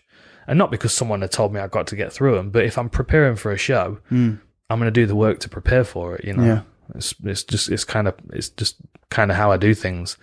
But what came out of that was a lot of discovery of martial arts, of myself, an understanding of what I was doing wrong in the past. I can watch my old fights and cringe. I'm just so bad. I make so many mistakes, so many bad decisions. So my reasoning for getting back in there is not to prove anything to anybody. It's for me to test myself and to try and show a better account of myself than what I've given previously in the UFC. Because I still think my best performances were in Japan when I was fighting in Cage Force, which is a bit of a shame, you know. So where are we going to see you fight? Is that the big question? This is the big question. And sort of what timescale? Are you looking to fight soon? I was looking at boxing matches in September. Okay. The promotion that I was speaking to are holding an event in September, but the two fighters that they offered me they weren't fighters, they were YouTubers. Yeah. And one of them insists on wearing a head guard, and I'm just I would feel no benefit in fighting either of them, if that makes sense. Sure. And I did give him a list. I gave him a list of potential boxing matches that would work. Tyron Woodley being on it before he was matched up with Jake Paul. You know, I'm looking for someone that I respect that's going to challenge me, and not someone that's going to roll over, or that someone's there because they're going to get views on their YouTube channel. I'm there for a fight, whether it's Muay Thai or boxing or kickboxing or anything. But for me, it's being given the opportunity to go through the process of training and preparing, and I want the person on the end of that to be worth my while. Okay, yeah. So keep your eyes open on this space. And I'm a free agent as well, so I can talk to anybody and everybody about potential fights now. And I have had a couple offered to me. I've had a couple of things come my way. The timing wasn't right, but the right thing will pop up. And as I said, I'm never retiring because I don't know. I have an expectation of myself. Sure, you know. Well, I look forward to watching him, whatever you end up fighting him. Something else that I wanted to chat about, and I know, you know, we've spoken and you've spoken about it lots of times, and I have read a little bit of your book. Is it Part Reptile? Mm-hmm. Which I cracked open like 2 days ago in thinking about sort of doing a little bit of preparation, and really regretted not reading it beforehand, because it's actually really good. Thank you. I ended up like flicked through a little bit and then realized that I'd read like 80 pages or something. But talking about the reptile. Yeah. You know what? Let's just start with that and see where we go, eh? Okay. Because the book's part reptile, the company's full reptile. There's a reptile theme going on. What is and of course, you know, that's kind of going off of the idea that we have this reptilian brain, which I feel like gets misconstrued by a lot of people, namely conspiracy theorists who actually think the Queen is a literal reptile in some sort of human clothing. But that's not what we're talking about when we say full reptile or part reptile. No. The amount of times we get comments, oh, it's the Illuminati. I wasn't going to mention it, but your symbol's got the triangle and the eye in it, so it's an awesome logo. I love it. But well, I'm playing on it a little bit. So the logo is based on sacred geometry. Yeah, it's based on the flower of life. Yeah, you can see that. That's where the framework comes from. Now, a triangle, what represents the triune brain, the reptilian, the old, and the new mammalian brain as metaphors for development or whatever, however you want to see that. But at the same time, you know, the triangle represents stability. It represents knowledge, represents awareness. There are lots of things that go into the logo, and it's nothing to do with some kind of weird, cultish New World Order. Yeah, none of that nonsense. We're the opposite side of that. I'm reclaiming the eye and the triangle. So the reptile thing comes from the idea. So you've probably read Dragons of Eden by Carl Sagan. You know, it's a book where he discusses the triune brain and the different developments of the brain. Now, whether it's an actual biological result of our evolution, or whether it's more of a metaphor for the way that we process the world, I think it works. And something that became obvious to me when I was younger is that I had different thoughts towards the same thing from different parts of my brain. Like on one side, I'm like, no, I want that. And on the other side, I'm like, oh no, he should have that because it's going to fulfill him more than it would me. And that internal conflict is something that people battle with all the way through their childhood, and it makes them act out when they're not aware of it. And it goes back to this, you know, the Krishnamurti, observe oneself. When it's almost like you've got to treat your brain as an operating system, and you're the CEO that's getting 3 different results out of the same thing. And if you understand the driving factors behind the different portions of the brain that take care of different things, then you've got a better understanding of where those decisions are coming from. Like, to really, really simplify it down, like, the reptilian brain is the survival part. It's the thing that prioritizes us above everybody else. And obviously it's related to combat sports because we're most in our reptilian state when we're in a state of fight or flight. That is our optimal opportunity to look after ourselves above everything else. And really, in a fight, it's the only time I've got complete peace. Because all the rest of the time, there's that cross chatter, that opinions from one side of the brain or the next, and you know the different processes which we go through to get to those decisions. What I realized when I was fighting is that, you know, Last Samurai, Too Many Mind, right? When I was fighting, I realized that part of me just wanted to be there, be in that moment, to smell the blood, to read their micro expressions, to see their vulnerability, and to feed on it. The other part of me was going, oh, I wonder how my sister feels watching this. I wonder how my mum's feeling right now because, you know, what if something happens? And then I've got this other conversation going on, which is, what about everybody else? How am I going to be received, like, in public if this fight doesn't go my way? You know, that is this whole processing that distracts from the true focus, which is the single-mindedness of combat, the reptilian brain. If you look at Vanderlei Silva or Robbie Lawler, they're full reptile. That's where it came from. Because there's no contradiction going on in their brain, what's going on in a fight. You put Vanderlei Silva in a fight scenario, and you better be ready to drag him off his opponent because he's full reptile. That's where it came from. He's fully in his reptilian brain. There's no cross chatter. There's no confusion. And most people, even like GSP suffers with this terribly, is that cross chatter, that over analysis. Leon's another good example. Someone that you can see him weighing up his options with different parts of his brain, and there's a confusion, there's a disconnection there. Because ultimately the brain wants everything. Yeah. It wants its cake, and it wants to eat it, and it wants to make sure nobody else has got any cake, so all the cake's ours. Like, if I strip it down to really, really basic, the reptilian part of the brain is, this is for me and you can't have any. The new mammalian brain is, I don't need any, you can have it all. And the old mammalian brain is, I'm going to share this with you now, because when you've got some, you'll share with me. So the old mammalian brain is kind of stands in between the two. And there's still a selfish edge to it, but there's a recognition that there's a benefit to working as a group. So the old mammalian brain extends to the immediate family, to the tribe.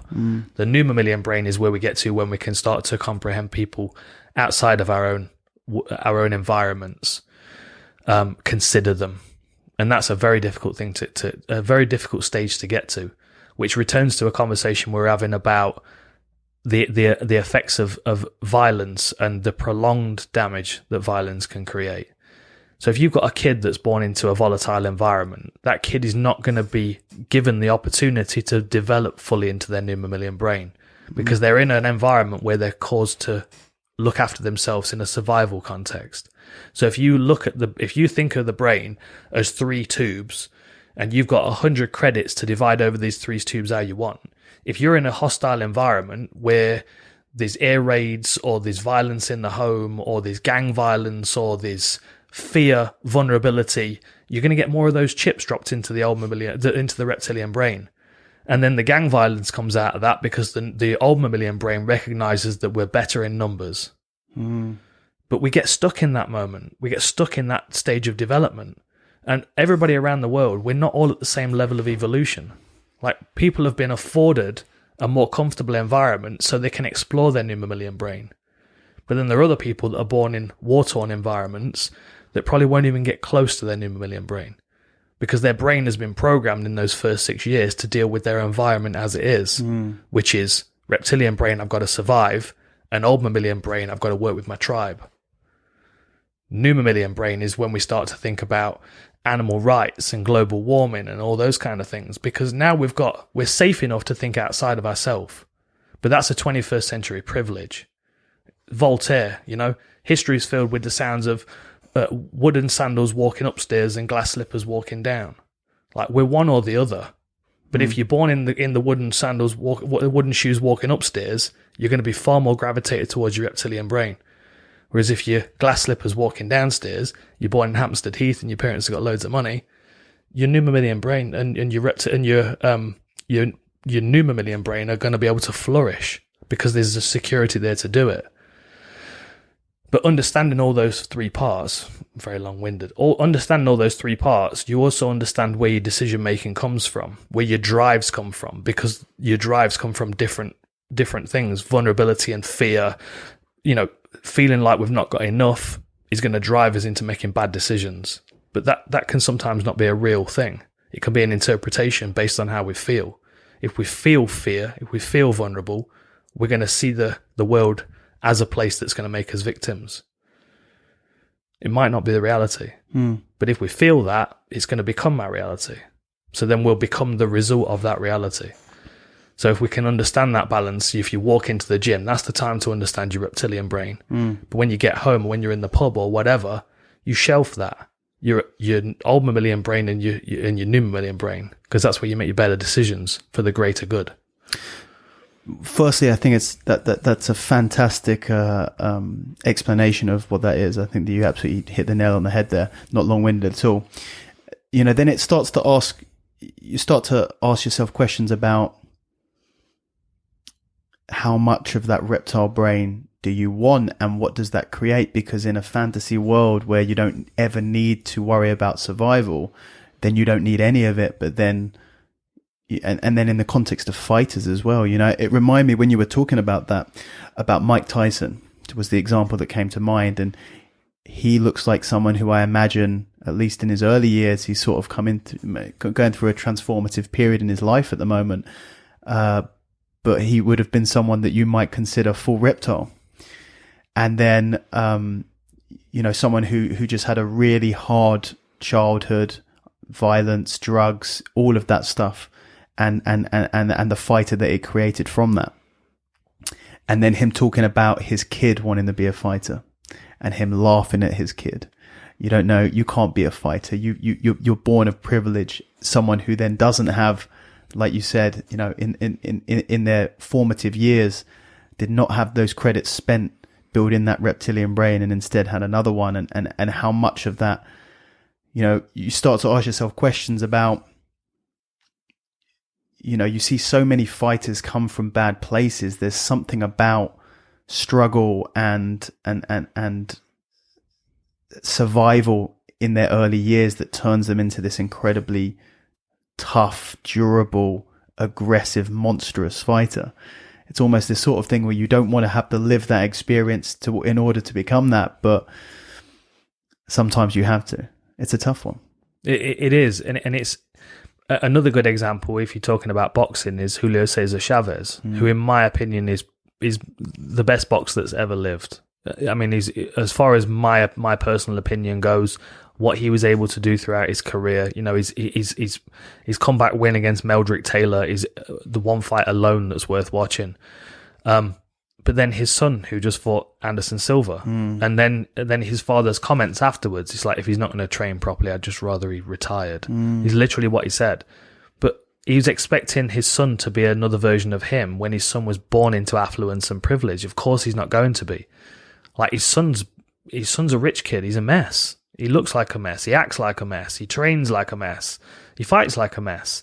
Then you look at his dad when he was fighting, and he was an animal. He was a savage. And then you look at Conor McGregor when he was fighting at featherweight, and he was stepping on the scales like a feral cat, like ah. And then you see him at 170 when he's got 100 million in the bank, and he's rubbing his belly and he's pointing at his friends, and it's different. I mean, you know, John Danaher said about you know, you can't wake up on silk sheets and go and, I can't remember his exact quote, but it was basically about living in affluence and then trying to pretend like you're fighting for survival. Like, the actual fight for survival is empowering. And if you look across combat sports, generally people have gravitated towards combat sports because they've got that it's not flight mentality, it's a fight mentality. So they've cultivated that, and that's what's made them incredibly good. But that a person can change in a lifetime, and that can be diminished. But I also feel like the correct balance of an individual is the right distribution of all three of those just parts. Three equal. Yeah. Yeah. I think it's 33 chips in, and then you just flip the other one and see which one it lands in, and that's the direction your life goes. If you get one extra chip in the old mammalian brain, you go a bit lunatic, and if you go new mammalian brain, you're a bit more calculated and intelligent. You know, I mean, I remember. I mean, I was born into affluence in any way. You know, my parents were 17 when I was born, and they worked hard. They worked hard every day. My dad played football at weekends, Saturday and Sunday. He was always on teams that were always rough and ready for a scrap. And I watched that respect that he had from stepping up to anybody on the football pitch. You know, and that's football, not Premiership football, like grassroots, like Saturday morning football, where the football hooligans go and play when they're not watching their own teams, you know. And you see that kind of tribal culture, and you know how certain people take the lead in those tribal cultures because they're confident and strong and they're willing to step up if needed. And that definitely had an influence on me as well. But at the same time, I was safe and I was secure and I was looked after and loved by both my parents, which gave me an environment where I could be in my own head a lot of the time. And I mean, you've seen my Lego collection. It's a very meditative thing for me, is to build Lego. But, you know, I was always in my own head. I was always on my own, playing. I had a good imagination. I could picture, if I lose something, it's a nightmare because I can picture 100 places it'll be, and I can see it there, and I can give myself an argument for why it's there, you know. But all that is because I had time to play in a safe place. So I'm very thankful for that, because if I didn't have that, I'd be railroaded into a very limited perspective, I feel, and that would limit my ability to express myself as a martial artist. So do you feel like, you were lucky enough to have a pretty even spread of those credits? I do. So the goal is not to be full reptile. No, that's why my book's called Part Reptile. Oh, there you go. Because I'm not full reptile. Yeah. And I don't want to be full reptile because full reptile is only okay in a combat sports environment. Sure. Full reptile in a corporate environment is greed. Yeah. That's how it manifests. Because if you're fully reptilian, if you're fully reptilian and you're not under attack, you're acting out of fear. Like, when someone's got $600 million in their bank account and they still need more, that's a reptile dysfunction. That's the reptilian brain is not functioning correctly because it's functioning out of fear. It's functioning in a way that everybody else is trying to take what I've got and I need more than them. And the more I've got, the less they've got, so the more safe I am.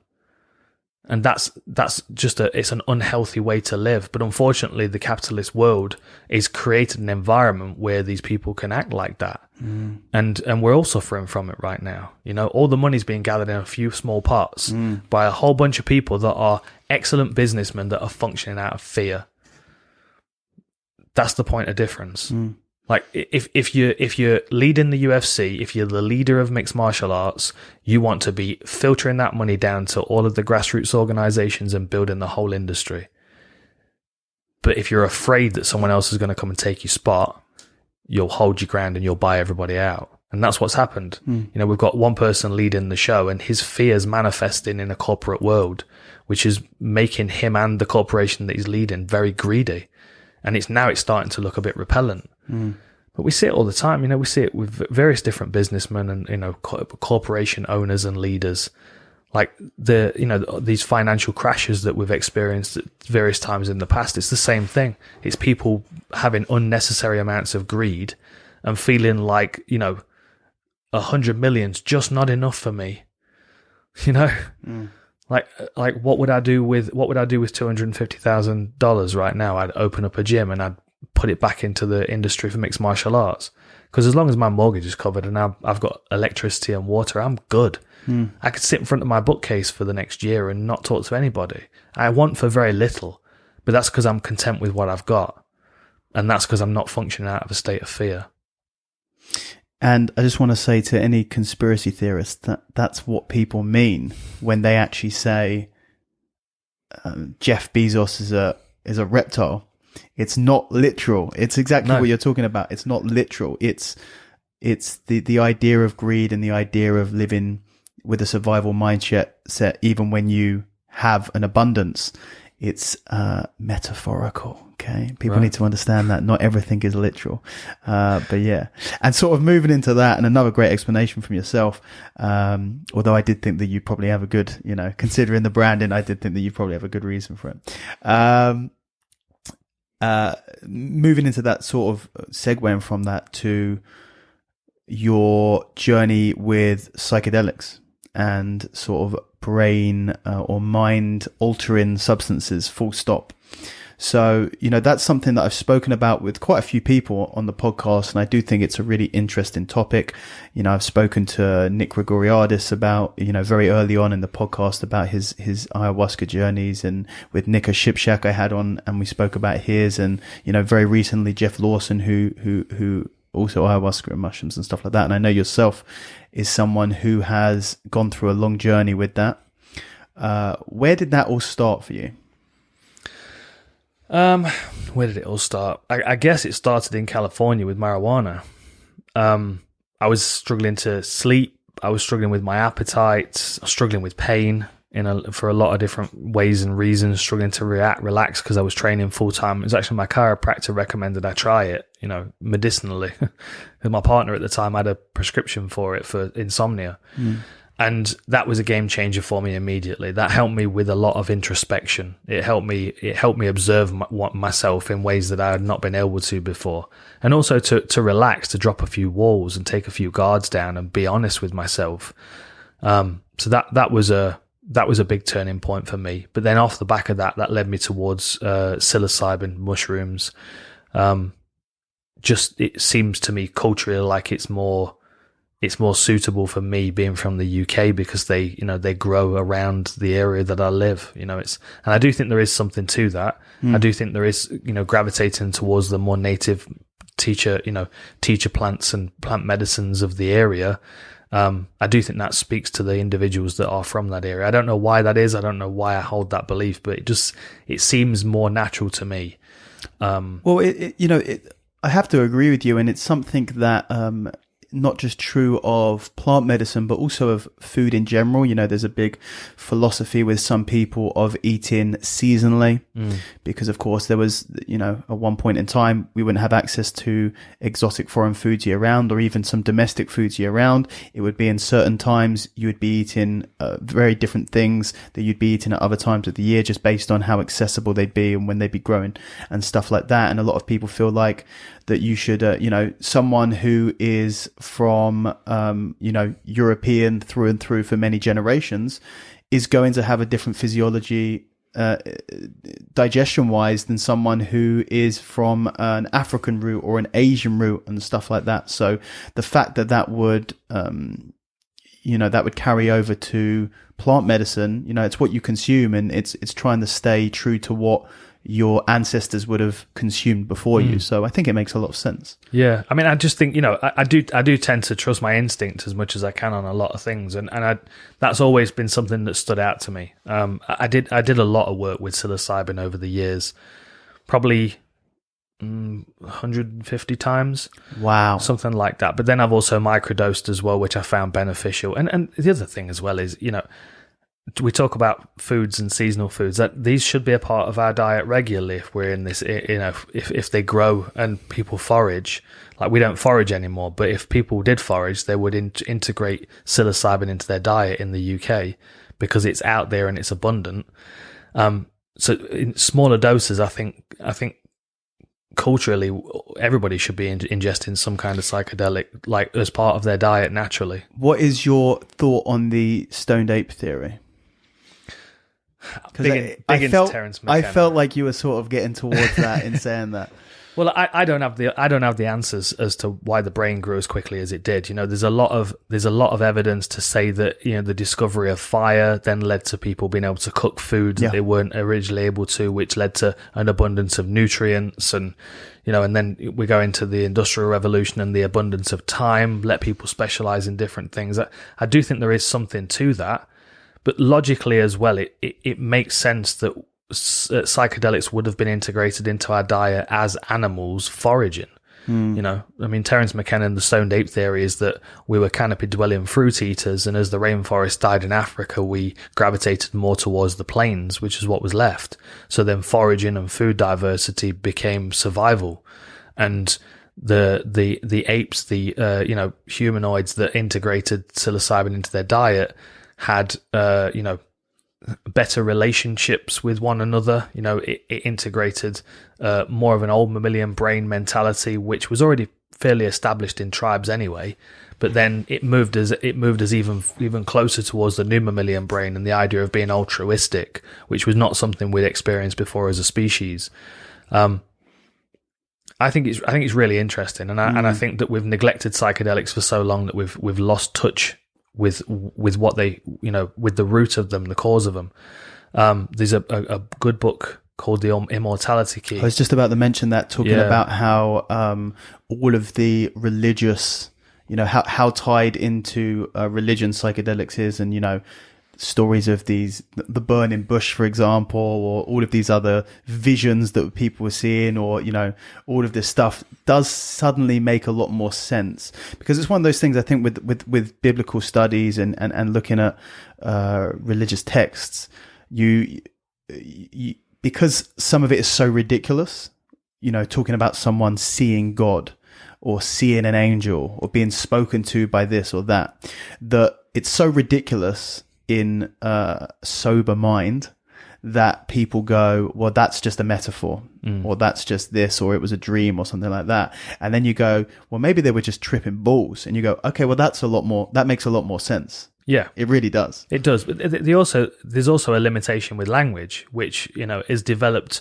exponentially since the Bible was written.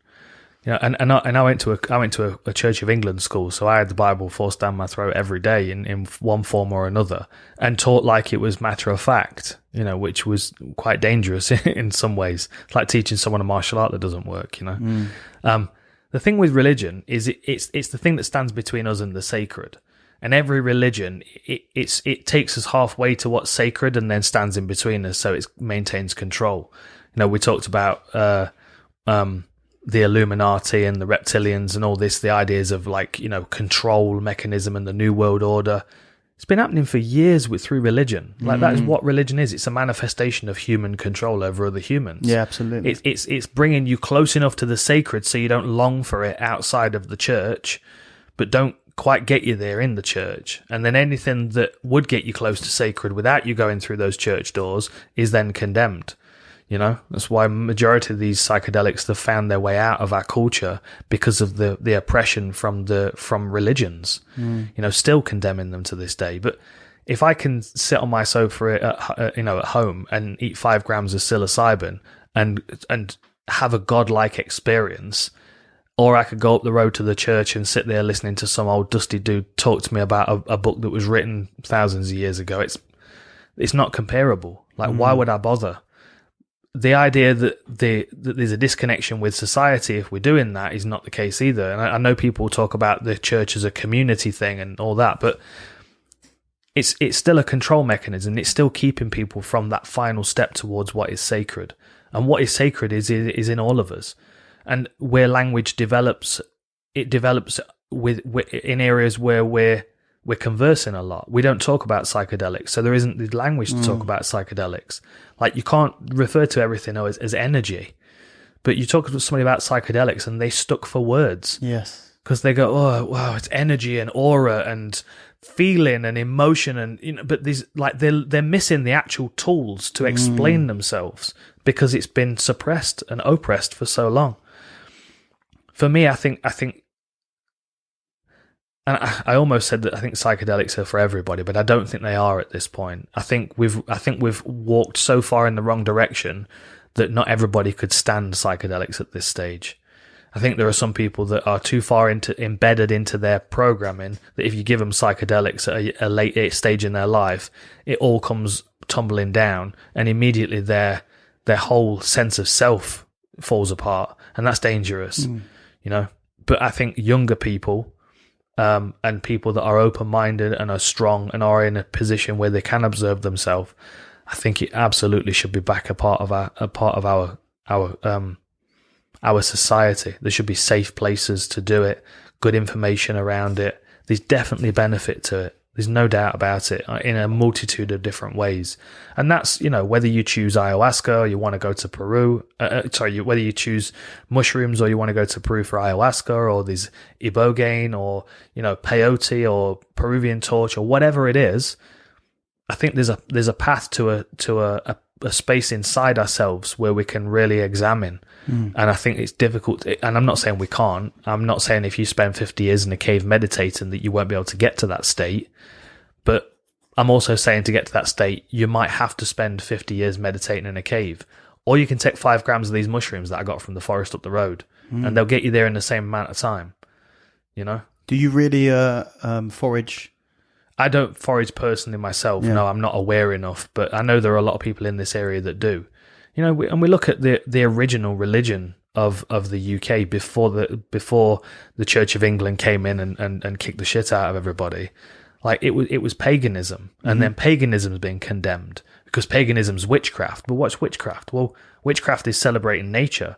It's living within the seasons. It's understanding the ebb and flow of the moon and you know, of nature, what nature presents to us for us to eat at this certain time of the year, and what herbs we can use to heal. But witchcraft and paganism were always used as a scapegoat by the church, because that was the element of chaos that the church couldn't control. The old lady that lives on the outside of the village, who gets blamed for all of the bad shit that happens in the village, when in actuality it's nothing to do with her. And if you've got a chesty cough or you've got an infection, she's probably got some medication for it that she's foraged from the forest. But we've lost that.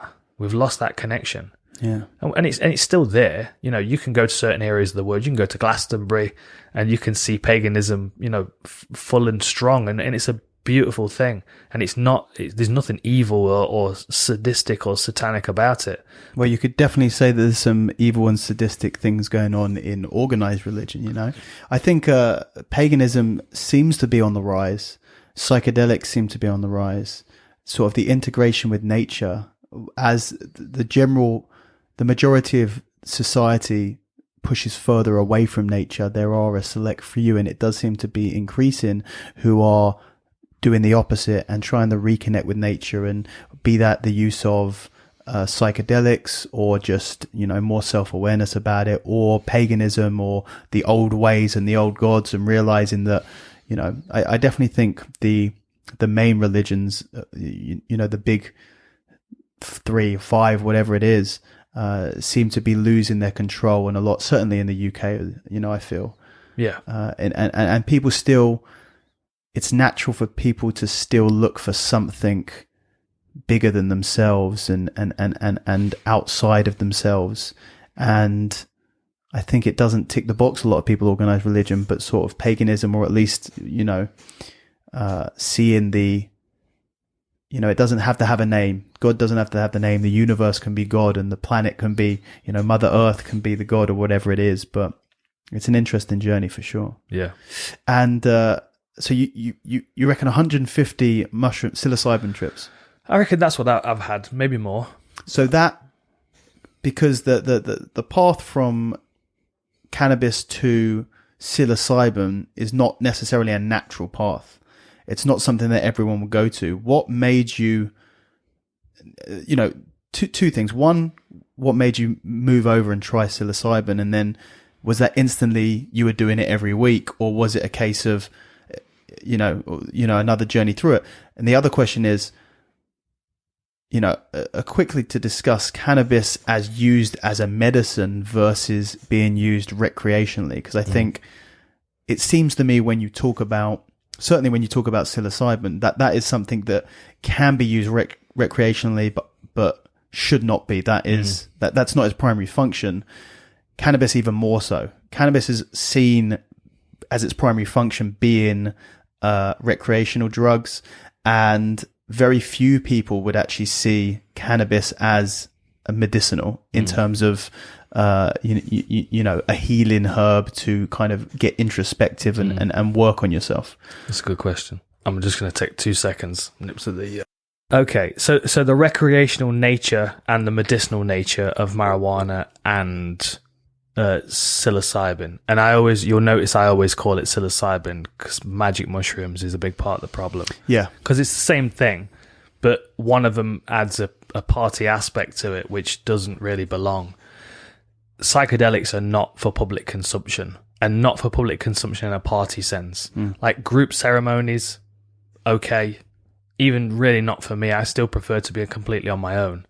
And almost all of my journeys, I have been on my own for them, because even when I've had my little dog in the room, it's an additional distraction that doesn't let me go completely into that space that I'm trying to find.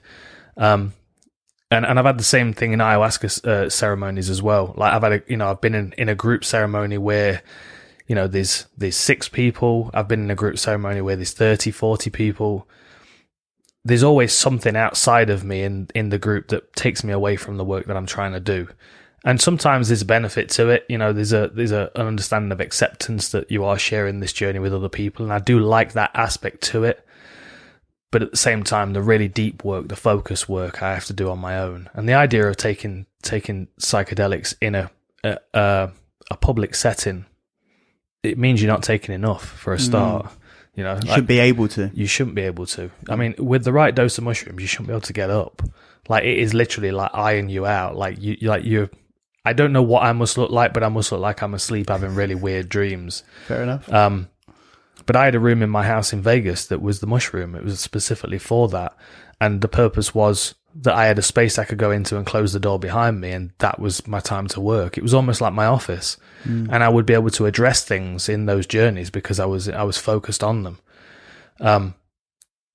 But it has to be treated like it's ceremonial. I call it ceremony. You know, there's preparation that goes before you go into that space. You know, I clean the house, I sweat, I like to have a good training session.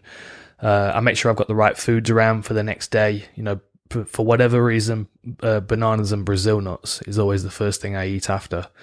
And then I usually have a drink of water, eat some Brazil nuts and some bananas, have a little smoke, and then I go back into that space. But it's more of a lucid space where I can do work there. as far as a medicinal benefit from marijuana, I mean, it's hard to know where to start, to be honest, because I think it benefits people on a multitude of levels, but at the same time as being beneficial, there's also a danger of it being, detrimental. The detriment would be procrastination, paranoia, and laziness, those kind of things. The things that people generally associate with stoners as, they're unproductive, they're lazy. It's not the case. That's a characteristic that can be brought out of somebody if they smoke too much weed. But most of the people I know that smoke are very productive individuals, and it gives them a different perspective with which to address things. Also for pain management as well. I don't know anything as effective for me. Really? For pain management. Last time I had ibuprofen was 2009, and I remember it because I rolled my ankle in the preparation for the Mike Swick fight, and that was the last time I had any. And that's why when they told me I needed a surgery, my first reaction was, no thanks. Like I said to you before the podcast, I've had 5 stitches total. I'm in a pretty good state physiologically, but the things that I'm dealing with are joint pain, a bit of muscle damage here and there. I don't want to be plowing painkillers into myself to deal with that. I also don't want to be numbing it to the point where I forget that it's there. Whereas if I have a smoke, it takes me to a place where I'm aware of it, but I can deal with it, and I can work with it and through it without doing any more damage to it. It gives me a calmness, an ability to slow the world down a little bit for myself. I think there are a multitude of benefits, and I don't think we've even scratched the surface because it's been so illegal for so long. But I think as time starts to develop and things start to change, I think we'll start seeing developments with things like autism and Asperger's. I think people will start to realize that there's a benefit there in helping people that struggle process the world. It's a processing assist for me sometimes as well, especially if I'm in a chaotic environment or I've been in a chaotic environment. I feel kind of het up and tense. And I've literally, in the last 2 months, I've only just started drinking red wine, and I'd not drank for 22 years. Really? So wow. My decision to start drinking red wine was an instinctive thing. I'd been thinking about it for about 6 months, and I've been like, glass of red wine would be really nice. I'd be sitting writing, and I'm like, I could just have a glass of red wine. So I've gone with it, and I'm really enjoying it, and I feel physically healthier and better for it. But I also know there's a point where I'm like, I don't need any of that today. It's constantly in a state of self-observation is the challenge. And especially when you start leaning into these things, you can go off on a tangent where you lose yourself a little bit. And I've met people that have had, and you can always pick them out if you go to an ayahuasca ceremony, because there's usually one there that wants to brag about how ayahuasca they are and how more ayahuasca they are than everybody else and how their energy and all that kind of stuff. And they're the ones that I feel have lost their way because they've created a religion out of something that's not religious. They've created a culture out of something that's supposed to be a part of culture. Yeah. And we see that with stoners, we see that with weed people. It's like all about weed. It's their life. It's their life. It's everything. And I think doing that with anything can be negative. And it happens with everything, even, at the moment, people who are so anti-COVID vaccine lockdown, so much so that it becomes their identity. It becomes their personality. They cannot talk about anything else.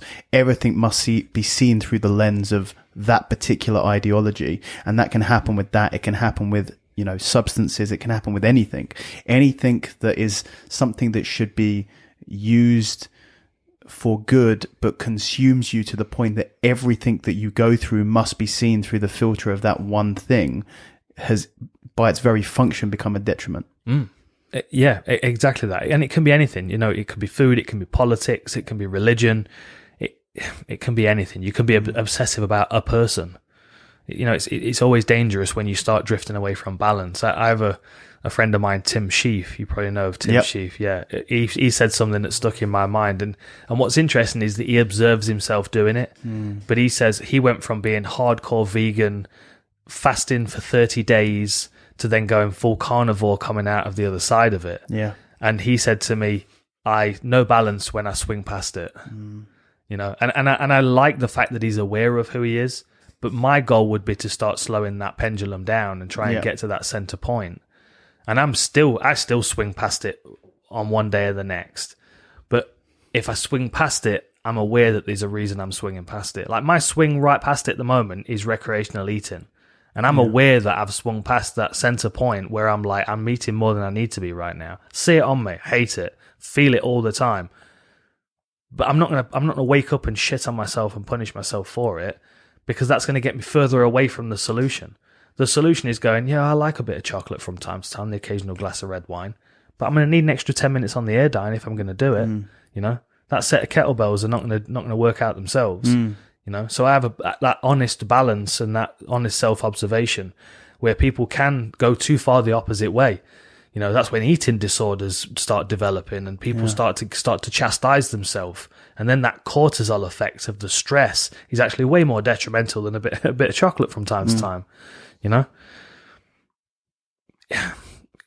Constantly on a daily basis, we observe ourselves. Observe oneself. I've listened to loads of Krishnamurti over the last few years. He talks about it constantly. Socrates, a life examined is not worth living. Everything points to sitting in front of a mirror and looking at yourself honestly.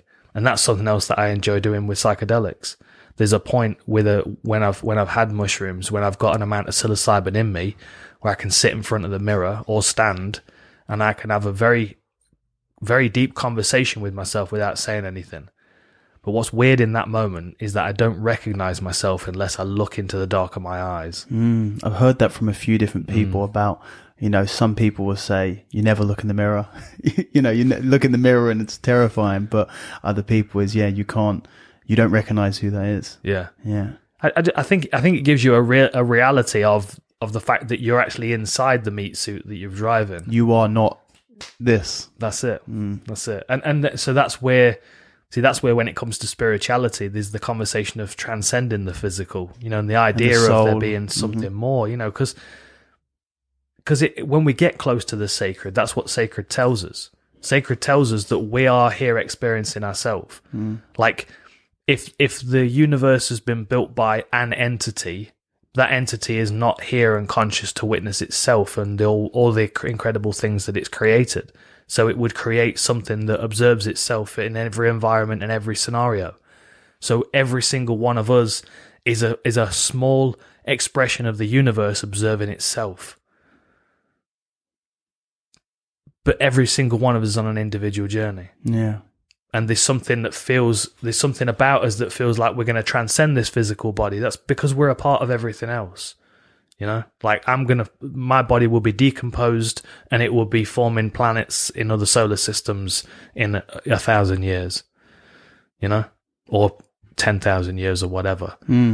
Like a psychedelic experience is a very personal thing, in my opinion, but there's nothing better to connect us with the greater population of the planet and the planet itself, because all of a sudden we feel like we're a part of it.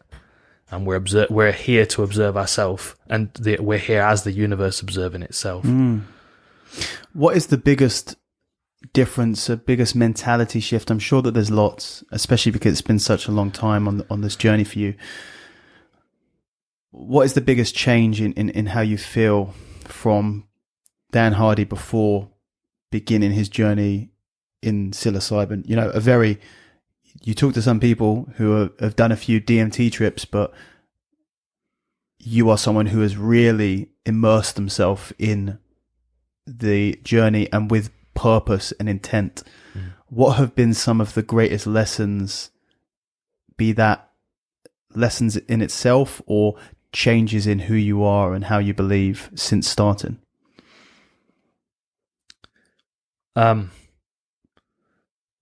I think an ability to put things into perspective without my brain running away with itself. I feel like if I have a problem that's in front of me now, I've got 3 advisors that I can speak to and get feedback.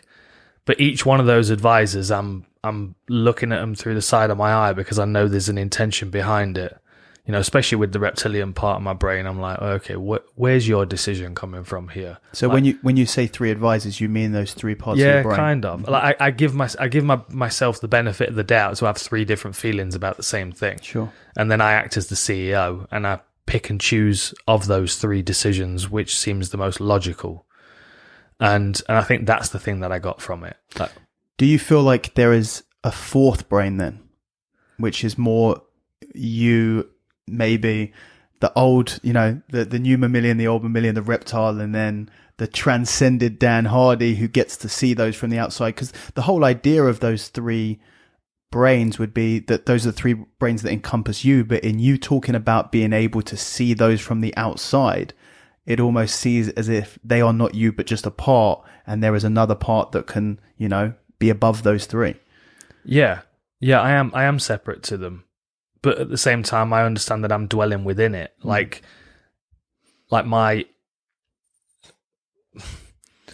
the calculations that I'm making with the different portions of the brain that are seeing the world in different ways is a part of the meat suit that I'm driving. And I don't want to be a passenger in this meat suit that I'm driving and be responsive, like the eating thing. Like I know there's something going on in my head right now, which is causing me to find those little victories in that. Oh, it tastes really nice. Like I'm something about me is finding those little victories, and I need to figure out what that is and return that goal seeking back to the goals that are going to be beneficial for me. You know, some of it's frustration because I'm struggling to train with pain and those kind of things, but like, I'm aware of it and I'm watching it happen. I'm observing it as it's playing in front of me. And I know that reward system that is working within my brain at the moment, which is kind of taken over subconsciously, is based in some programming that's established in my brain. And it's like me as a soul, if I've stepped into this meat suit, the calculations that are already on the hard drive of the brain are already still there. And they're the same for everybody. Everybody's got those calculations in a greater or lesser amount. But if we step into our brain and feel like all of those decisions, all of those little voices in our head are all our own opinion, then we're just going to be responsive to whatever comes up in our brain, whether it's from fear or vulnerability or, you know, whatever, embarrassment. You know, there's lots of things that we respond negatively to, and we don't like to admit we're embarrassed. You know, we don't like to admit we're afraid or we feel vulnerable, but we'll act out irresponsibly because of those things, or we'll do something that was unnecessary. Like the disagreement that I had with the employee at the UFC. I don't know what she said to the UFC that I'd said to her, but the reason that she did it was because she was embarrassed, because I called her out in front of colleagues, and I'm aware of that. I know that happened, and if I'm sorry about anything, I'm sorry for embarrassing her. But I'm also sorry that she's got that programming that she can't control. Because when she was embarrassed, she didn't examine why she felt embarrassed. She just responded in an embarrassed way and lashed out because of it in a negative manifestation. I'm not saying I was perfect. I was a negative manifestation of myself because I've been up all night and I was fatigued and angry and tired and stuff. And, you know, so we play off against one another. But I can sit and I can look at that moment and I can go, you know, I shouldn't have got frustrated with her in the moment. I should have had a conversation in private, you know. But that's my lesson from that, and I can take that and I can observe it. But that programming that she had that caused her to be embarrassed and then react the way she did and say whatever she did to whoever she reported it to, that still dwells within her. And if she's faced with that circumstance again, she'll respond the same way again and again because she's not able to observe it. But there was a reason she was embarrassed. It's because she's not adequate in that job. She's not doing a good job. And the majority of people around her know it already, which is why she felt embarrassed. Now, if I feel embarrassment, I'm like, oh, why do I feel embarrassed? I feel embarrassed because all these guys are in really good shape and I look like a piece of shit right now. That's why I feel embarrassed. That's my problem. I take it on for myself and I'll solve it within myself. But if I then turn that on them, that's a negative manifestation of that embarrassment, that fear, that vulnerability. I just want control of it. Yeah. I want control of it like it's an opponent, because if it runs wild, I'm going to lose control of it and I'm not going to be the person that I want to be. I won't be perceived in the ways that I want to be perceived by the people around me. And then if I'm trying to help somebody, if I'm trying to educate somebody, if I'm trying to learn something from somebody, I'm going to get a different version of them because the version that they're getting of me. and I wouldn't want that either. Yeah, fascinating stuff. And continuing on with the psychedelics, at some point, cannabis led to psilocybin, psilocybin led to ayahuasca, and which is obviously the one way of consuming DMT, which is probably the most hardcore way of doing it, certainly the longest way of doing it. And you went and did it properly in Peru. You can do this in other places, but it's one of those things, just like eating psilocybin mushrooms from the local area, going to Peru to do it properly, how it's been done for many, many years indigenously. What was the thinking behind? I feel like ayahuasca is always the top, that's sort of the pinnacle of the psychedelic journey, and that I'm sure plenty of people go straight to that, but then a lot of people also feel like they're working their way up to the big one. At what point did you decide that was going to be something that you wanted to do? What reason did you have to travel out there to do that? Well, actually, the big turning point was Nick Shipshack. I saw him at, was it like an Ultimate Challenge event in the Troxy in London? Okay. And I'd not seen him for ages. He used to come up and train with us all the time, and then he kind of went off in his own direction. He'd retired, and he wasn't fighting anymore. So I kind of lost touch with him. But I know Nick. I knew Nick, who he was when he was on the mats at Roughhouse. Like, whatever he does, he can do it. Whatever he does it obsessively, and he's very good at it. But he also jumps from one thing to the next. Like he was a professional gambler, and then he was an MMA fighter, and he can do whatever he wants. But unless it's really, really challenging for him, it doesn't hold his attention for very long. And he always seemed to me to be a little bit chaotic. But then I bumped into him. I think we were maybe both cornering Dean Amersinger on one of his last fights. And Nick was there in the room, and I'd heard that he'd had a couple of ayahuasca experiences down in London. He'd gone to someone's house that was holding ceremonies there. And I said to him, so what, how was it? Because, Nick had got experience with other psychedelics and stuff. I said, so how was it? And he said, I just know that everything's going to be all right.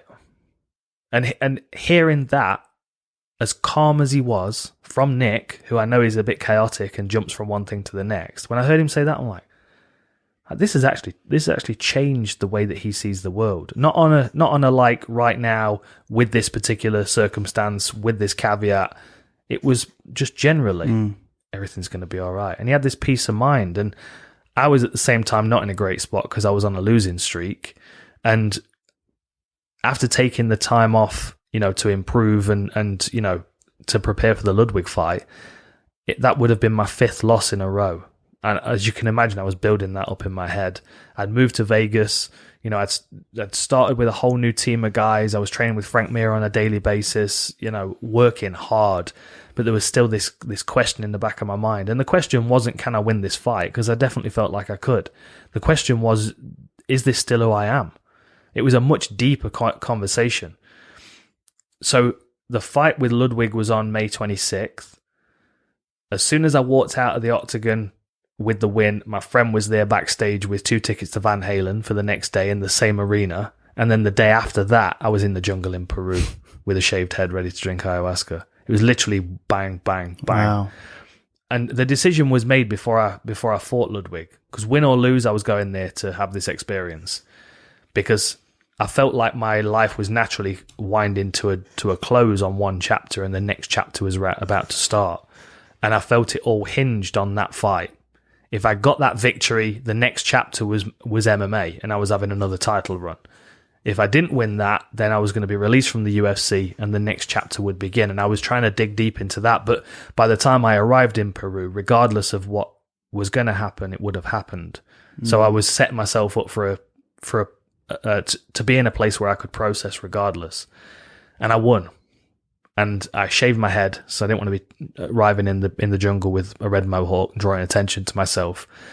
And I traveled out there with a friend of mine from the US. And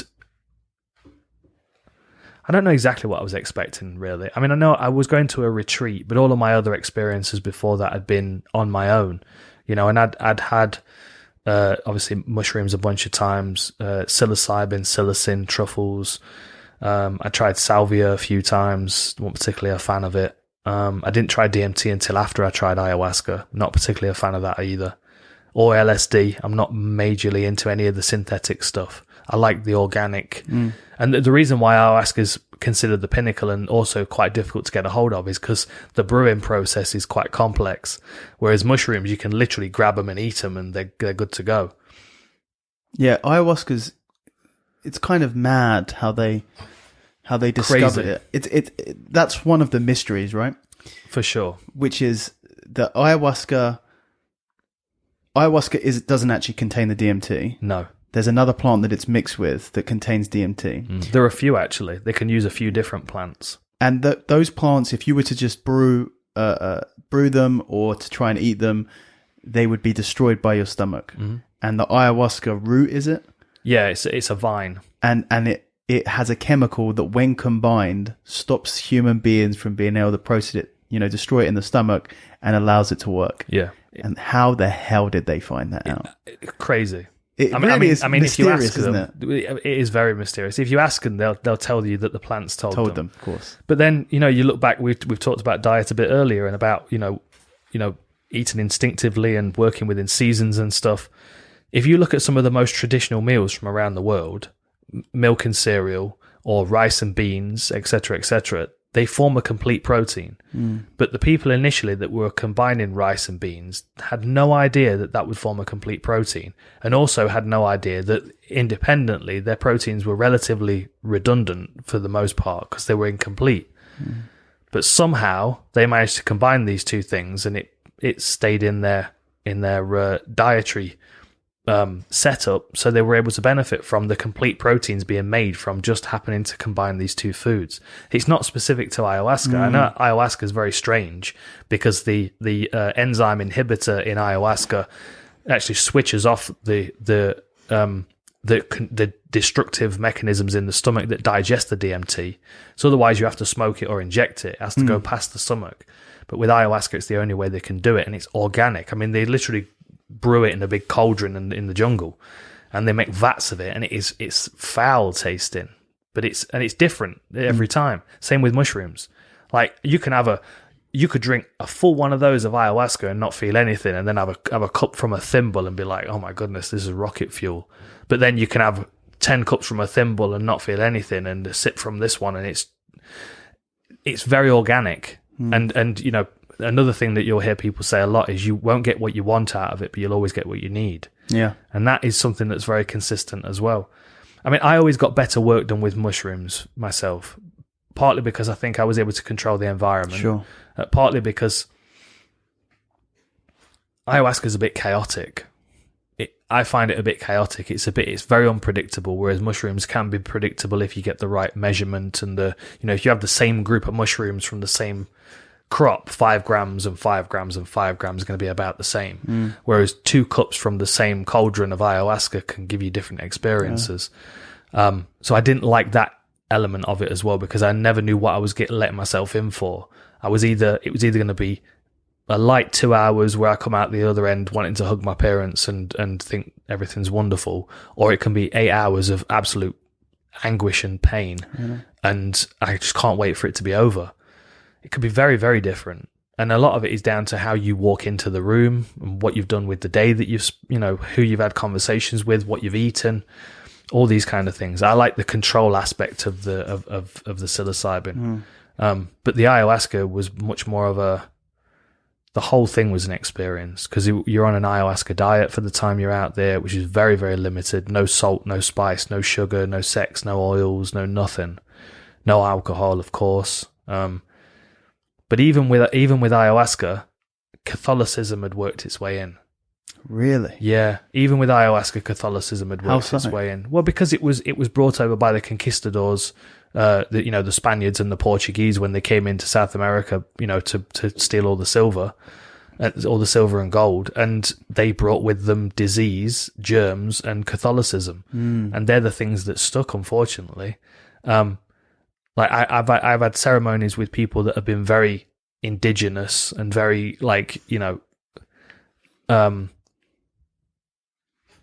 they've got like a cultural integrity to the roots of ayahuasca. And then I've had ceremonies where have this ayahuasca because the Lord brings it to us. Really? And yeah. And they'll say the Lord's Prayer going into ceremonies and stuff. And I never would have guessed that. That's weird. Really strange. It's weird. It depends on what retreat you go to and what shaman you sit with. Wow. But yeah, I never particularly liked that element to it. It must take you out of it so much to have the person guiding you come in with that sort of intention and background. Yeah. See, the first guy, when I went out to Peru the first time, I sat with a shaman called Ignacio. And if you look at my Instagram photo, that's him blowing smoke on me. Yeah. It was a cleansing ceremony to close the time we were there. And although he was Catholic, he mentioned nothing about religion all the way through. And all of his, the Icaros that he was singing during the ceremonies, and all of the, the things that he was saying in the opening of the ceremony and the closing of the ceremony were very much ayahuasca, very much like a tribal cultural ceremony, as opposed to anything, like Western religion. And that worked much better for me. But there were lots of weird things that happened in that first ceremony as well. I've had odd experiences generally. I mean, I had weird experiences in China, seeing things that didn't look right to me. But then with mushrooms, I've always been aware that I wasn't elsewhere. I think even when I was completely out of it and not conscious of the room that I was in, I never felt like I was elsewhere. Whereas with ayahuasca, I felt like I've been elsewhere in time. I felt like I've been different people. I felt like I've lived different lives and experienced different lives that I've lived. But I've also interacted with things that were in the space that I was in that didn't exist. Like the wolf that was sitting next to me through the early ceremonies. Which wasn't there. But I could feel the oil on my fingers from its fur. You touched it? Yeah. It was there all the time. Sometimes it'd go and sit with my friend if he was having a really rough night. Wow. It was there the whole time. And then if I've got a recording of one of the ceremonies, and my friend Beto speaks Spanish. He translated some of it, and he's talking about spirit of the wolf, spirit of the tiger, and he's going through all these things, speaking in Spanish as he's singing these Icaros. And I mean, he was putting armor on me for fights and all kinds of stuff in the translations that I got back from what he was singing. And he knew. It was weird. It was just weird. He knew me. He knew what about me. With the wolf thing, how do you try and use logic to break that down? What was happening there? Seeing something, feeling something, it guarding you. What is that just? It seems too easy and too frivolous to just say, "Oh, I was just hallucinated a wolf. It's no big deal." Like, did you see that as something deeper than that superficial vision? I don't know. I'm not sure, if I'm honest. The thing that was weird about it is that the wolf was there before I even heard of anything Wolf Parkinson White syndrome. And the other thing as well is that my nickname's always been the Outlaw. And the law in the UK, medieval law for outlaw, is Gerat Caput Lupinum, which means let his be the head of a wolf. So if you were an outlaw, Robin Hood was a wolf head. That's what all outlaws were considered to be, because you could kill a wolf or an outlaw, and you bring their head, and you get the same bounty.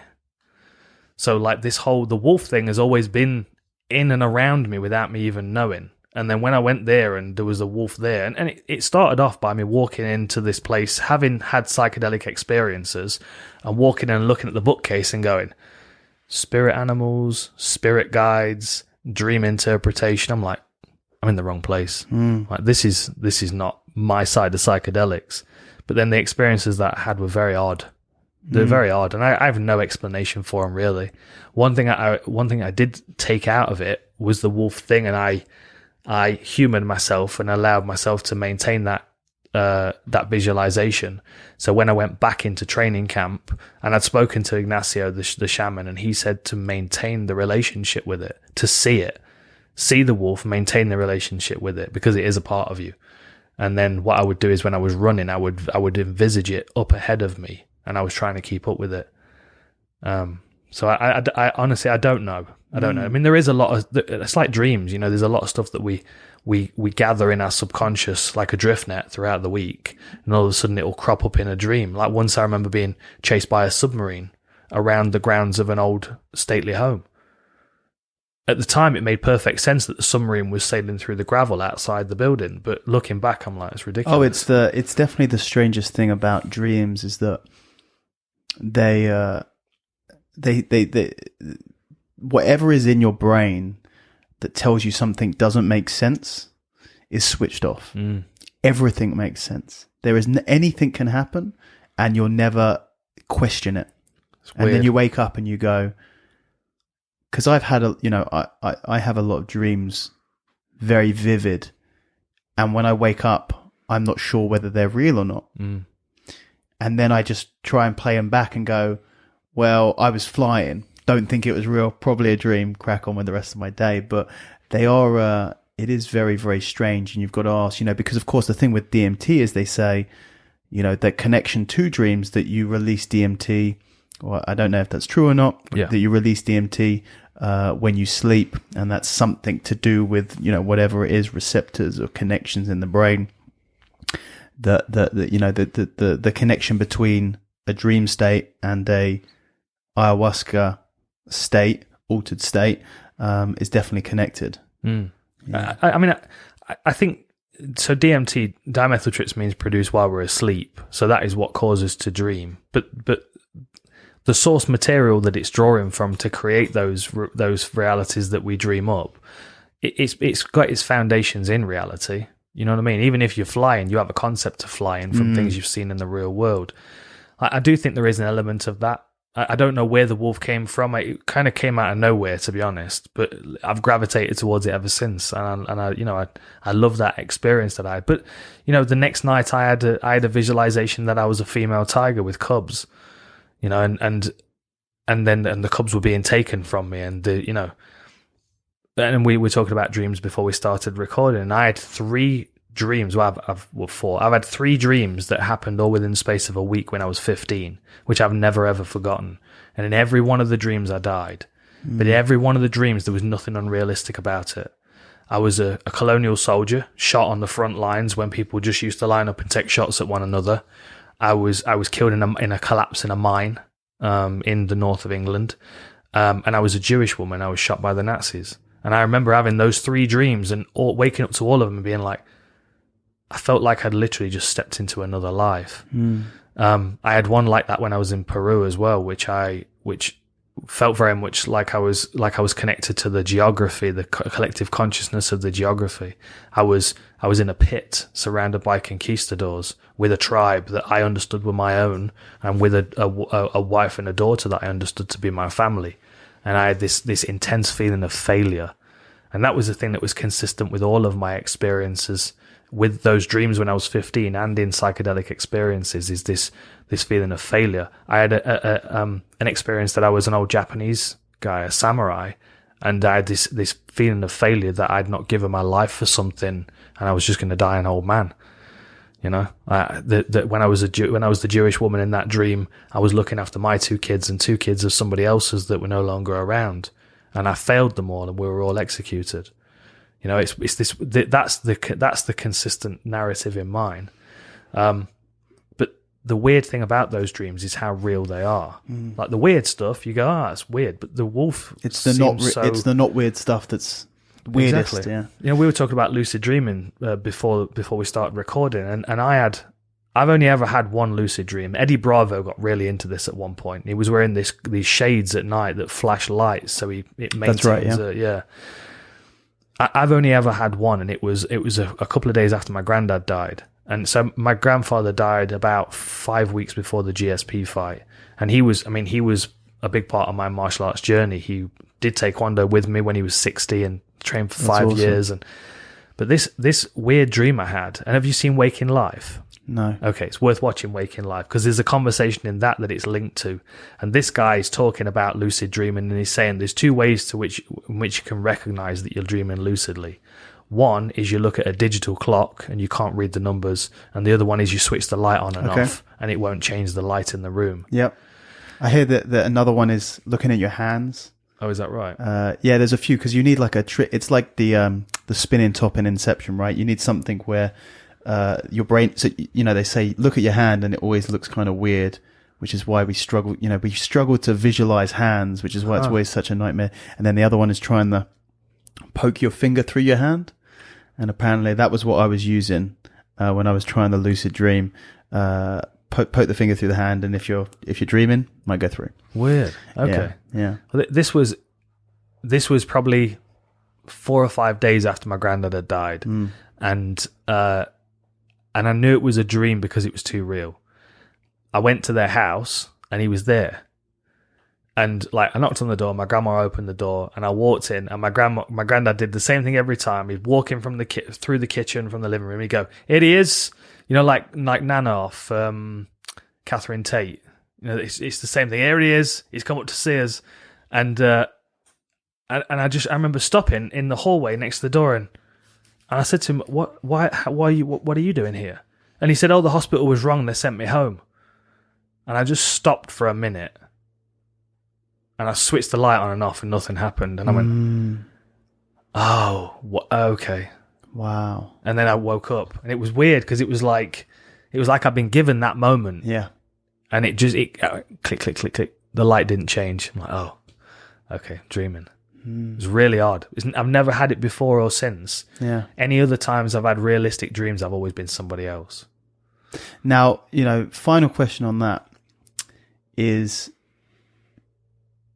do you think that those dreams of you living other lives were past lives? Or do you think it's something else? Because I've spoken about, I have a friend of mine who's a shaman as well. And when I've spoken about nightmares that I've had, or, dreams that I've had, a lot of killing, his answer was, they're just previous lives. And, that you've lived all of these lives, and always, the theme has always been violence and fighting. And that's just from that. Whether I believe that or not, I'm not so sure, but it'll be interesting because it seems like a similar sort of theme with you. So do you believe that there's something, it's you trying to, it could be like one of those situations of just the plant medicine taking you to see different experiences that change your perspective, or do you think that it's something from within? I don't think. The logical side of me doesn't think that a soul moves from one body to the next, and we have one life after the next. I mean, one thing I will say is that my mum was born on the same day that Beatrix Potter died, and I don't know many people that know Beatrix Potter as well as my mum. Really? That's a weird gravitation. There's almost exactly 40 years in between her death and my mum's birth. So I often think that's the anomaly here. Like, my mum could quite easily have been Beatrix Potter in a past life. Sure. There's no doubt about that. Yeah. But the experiences that I've had, they don't feel like they didn't happen. They don't feel like they were fabricated in my mind, but they also don't feel like lives that I lived. If you humour me for a moment and we imagine that there is a collective consciousness, it's like I step into that and borrow somebody else's experience to tell me about my own. Like, the consistent thing through all of my experiences were that feeling of I was there to protect and I failed. I was the dragon in George and the Dragon. I was the last wolf in England that was hunted to extinction. I was a tiger that had its cubs taken. I was in the dreams, I was the Jewish woman that had failed to look after those kids. I was in a mine collapse and left the family behind. I was shot on the front line, so I didn't fulfill my role as a soldier. I was the old Japanese guy that didn't die in battle. The one with the Amazonian tribe. I was basically the protector of that tribe, and the conquistadors had just rolled over us and put us all in a pit and executed us all. And the pain that I felt, I could think about it now and focus on it and feel those emotions. That's how real it felt to me. But it didn't feel like it was mine necessarily, because this is mine right now. Sure. And anything that was in the past is an experience that's no longer longer have ownership over. But the remnants and the echoes could still certainly be in my DNA. But then that might maybe the human condition is to suffer, isn't it? And I think that we find ways to connect with other people's suffering as well. I think that's a subconscious thing. And then, I also think, a lot can be ingrained in our DNA and passed not only from one person to the next, but from one generation to the next. Negative programming, negative experiences. You heard about the monkeys on the island and the sweet potatoes in the sea. Yeah. Yes. Yeah. Yeah. See, that to me is like, oh, well, so information is getting around, and a lot of the podcasts I listen to now with Lex Friedman and stuff, like the general consensus is that if a few people in society get smarter, it raises everybody's game.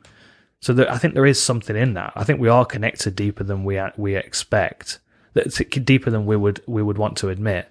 But I don't feel like I have any ownership over those memories. Yeah. I feel like I can learn from them and appreciate that most likely it probably happened to somebody, but I don't feel like it was me in a past life. Interesting. The last thing I want to talk about, because we're like over 3.5 hours now. I think this might be the longest podcast I ever did. Really? The last one I want to talk about, just because I find it really interesting, is sailing. You've done some sailing. And I find you am I correct in thinking that you sailed from England to Rio? That's a long sail. And it was a race? Yeah. I find sailing to be one of the most fascinating things because, especially as someone who's really interested in Greek mythology and history, obviously sailing was such a big part of the culture then. That is how you travel. That's how you go on adventures. That was everything. So, it's something that almost nobody in modern society will ever go through, because there's very small part of the population who do that. And the people who are working on boats and stuff like that, we just get other people that do that and then they bring us the fish or food or whatever it is. How was that? It looked insane. Yeah, it was hard work. It was a real challenge. What was the reason for doing it? Well, the reason for me being on that boat was because Clip Around the World approached me approached the UFC and asked them if they would have somebody they would put forward. Really? They had me in mind to do the first leg from London to Rio, but their goal was, because it was the boat that I was on was the England boat, so it was or the GB boat, so it was sponsored by like the tourist board. So it was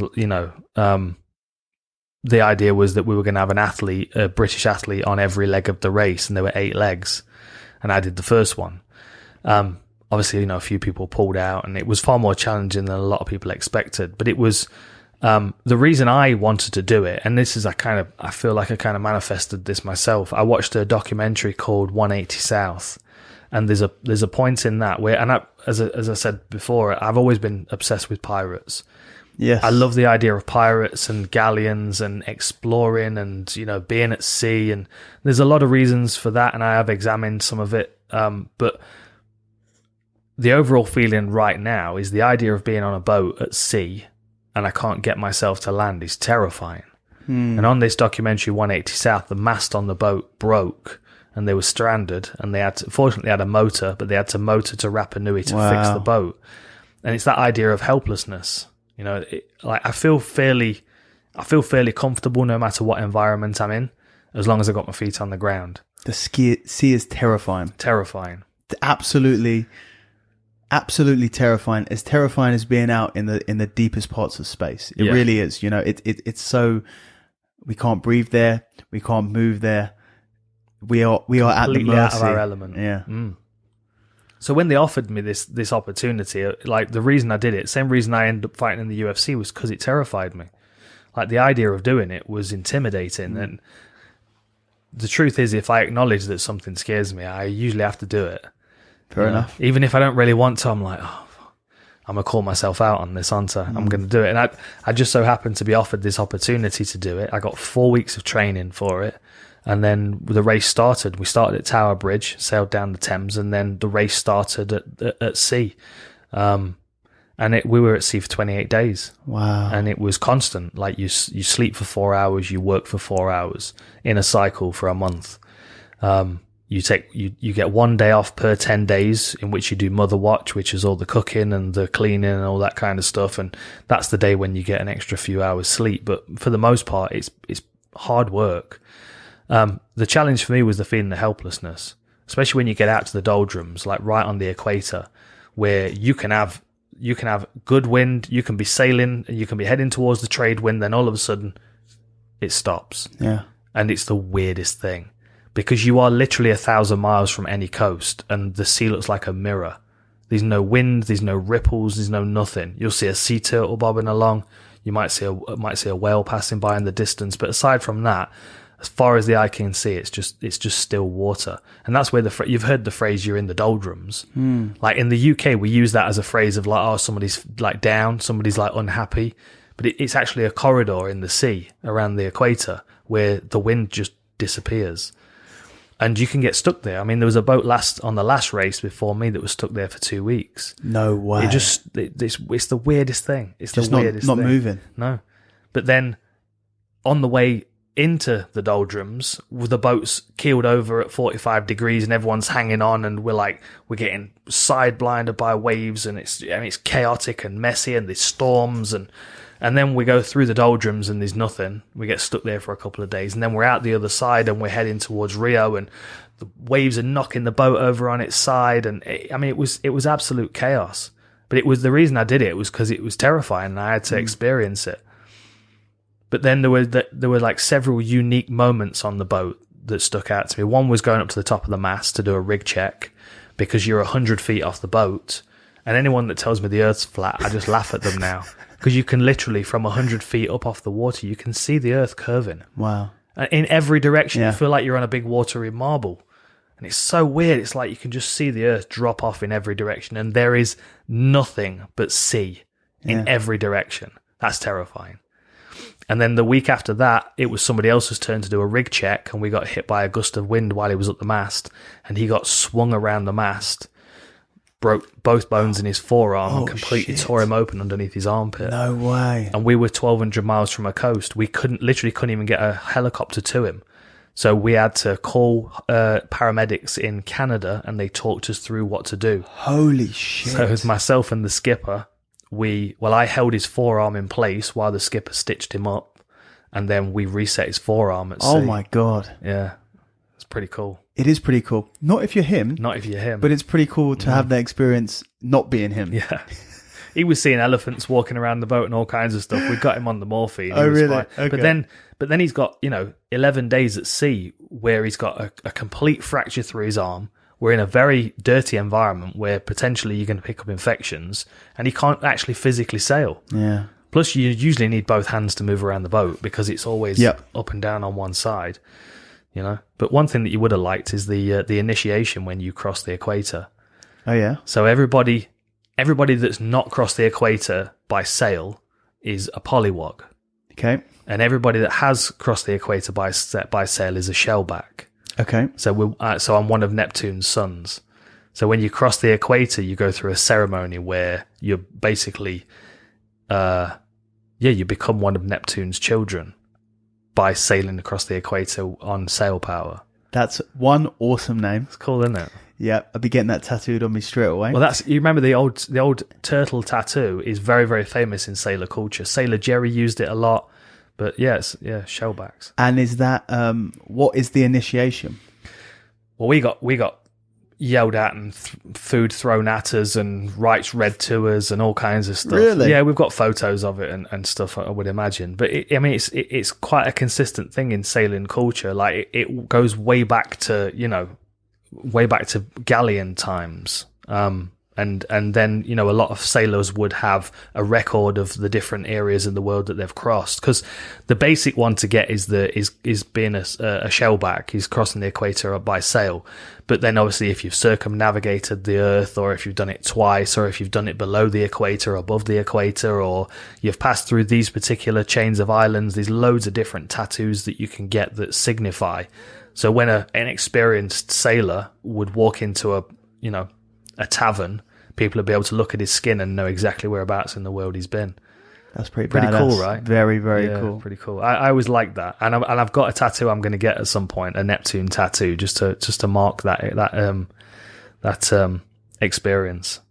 Pretty incredible one, to be honest. The whole process, and there were tiny moments where it was amazing. The vast majority of it was just hard work, uncomfortable, tired, dirty, sweaty, smelly. You can't shower. There's no showers. The toilet's a pump toilet, and obviously if your boat's on the side, the toilet's on the side as well, which creates challenges. The cooker's on a pivot, so if you're at sea, that you're not spilling boiling water all over the place. And I took a little smoke with me as well for the crossing the equator. It was an amazing experience. It was absolutely fascinating. And the thing is, it's like we're playing at it. You know, I talked to the guys about this at the gym. Like, you're driving down to Cage Warriors, you're in your car, you're going into a bubble where you can order food to your room, and you're going to have medicals, and you're going to do your weight cut, and you're going to walk in there, you're going to have a fist fight. You might get knocked out. You might get a limb broken. You're going to wake up the next day and you're going to be all right. You can be as anxious about that as you want. But if you put yourself in the situation where it's a pitched battle, you walk into the battlefield, you're carrying your shield and your sword and your spear, you probably know you're not coming back. And you've got the process of getting there, sweaty and weighed down, not in control of the day, not in control of the direction you walk in. You just do as you're told. And then you stand on that battlefront and you look across the field at a whole bunch of other people that are terrified, and most of you aren't going to make it. Then you go the same way with sailing. And even if you don't go back too far, you go back to, say, Ernest Shackleton, you know, exploring the South Pole. Those guys didn't know what they were going to find. They didn't know whether they were going to find monsters. They didn't know whether they were going to fall off the edge of the earth. Like, I could literally sit on the boat before we left the day before and Google Rio and see exactly what it would look like as I was sailing in. Yeah. We're playing at it. Yeah. You know? Almost everything we do now is we're playing at it. Yeah. Yeah, compared to how it was back in the day. We try and ham it up and we try and make ourselves appear like we're these, you know, oh, he's a savage. Yeah, but you watch him piss down his leg, standing across from a real gladiator. It's a different thing. We can only be savages by today's standard, because you compare it to the past, it's not going to be a good comparison. Not there, is it? And okay, final thing before we get to 4 hours. Is it really? My goodness. Is what, you know, very simply, just to end the podcast, what should we expect to see from Dan Hardy in the near future, maybe even in the far future? In the near future, my focus is to keep putting content on the YouTube channel. You know, I'm just trying to bring martial arts to as many people as I can. And, you know, with me being able to use footage from Glory Kickboxing and One Championship and Bellator and stuff, I can, you know, help explain some bits that might seem a little chaotic to people without the same eyes as me. That's my short-term goal. My midterm goal is to get a fight, boxing, kickboxing, MMA. You know, when the opportunity is right, I'll know it. My long-term goal is to get Lessons of War out. That'll be my life's work, and that's why it's taking some time. That will be, I mean, well, I started writing about stance and a jab, and I'm at 20,000 words already. Wow. So I've got to pull it back a little bit, but it'll be an encyclopedia. There'll be volumes, and I'll complement that with videos as well. That sounds, I know you mentioned it earlier. That sounds awesome. It does sound really cool. It should be. It's just, you know, looking at MMA from an MMA perspective instead of anybody else, any other perspective. Yeah.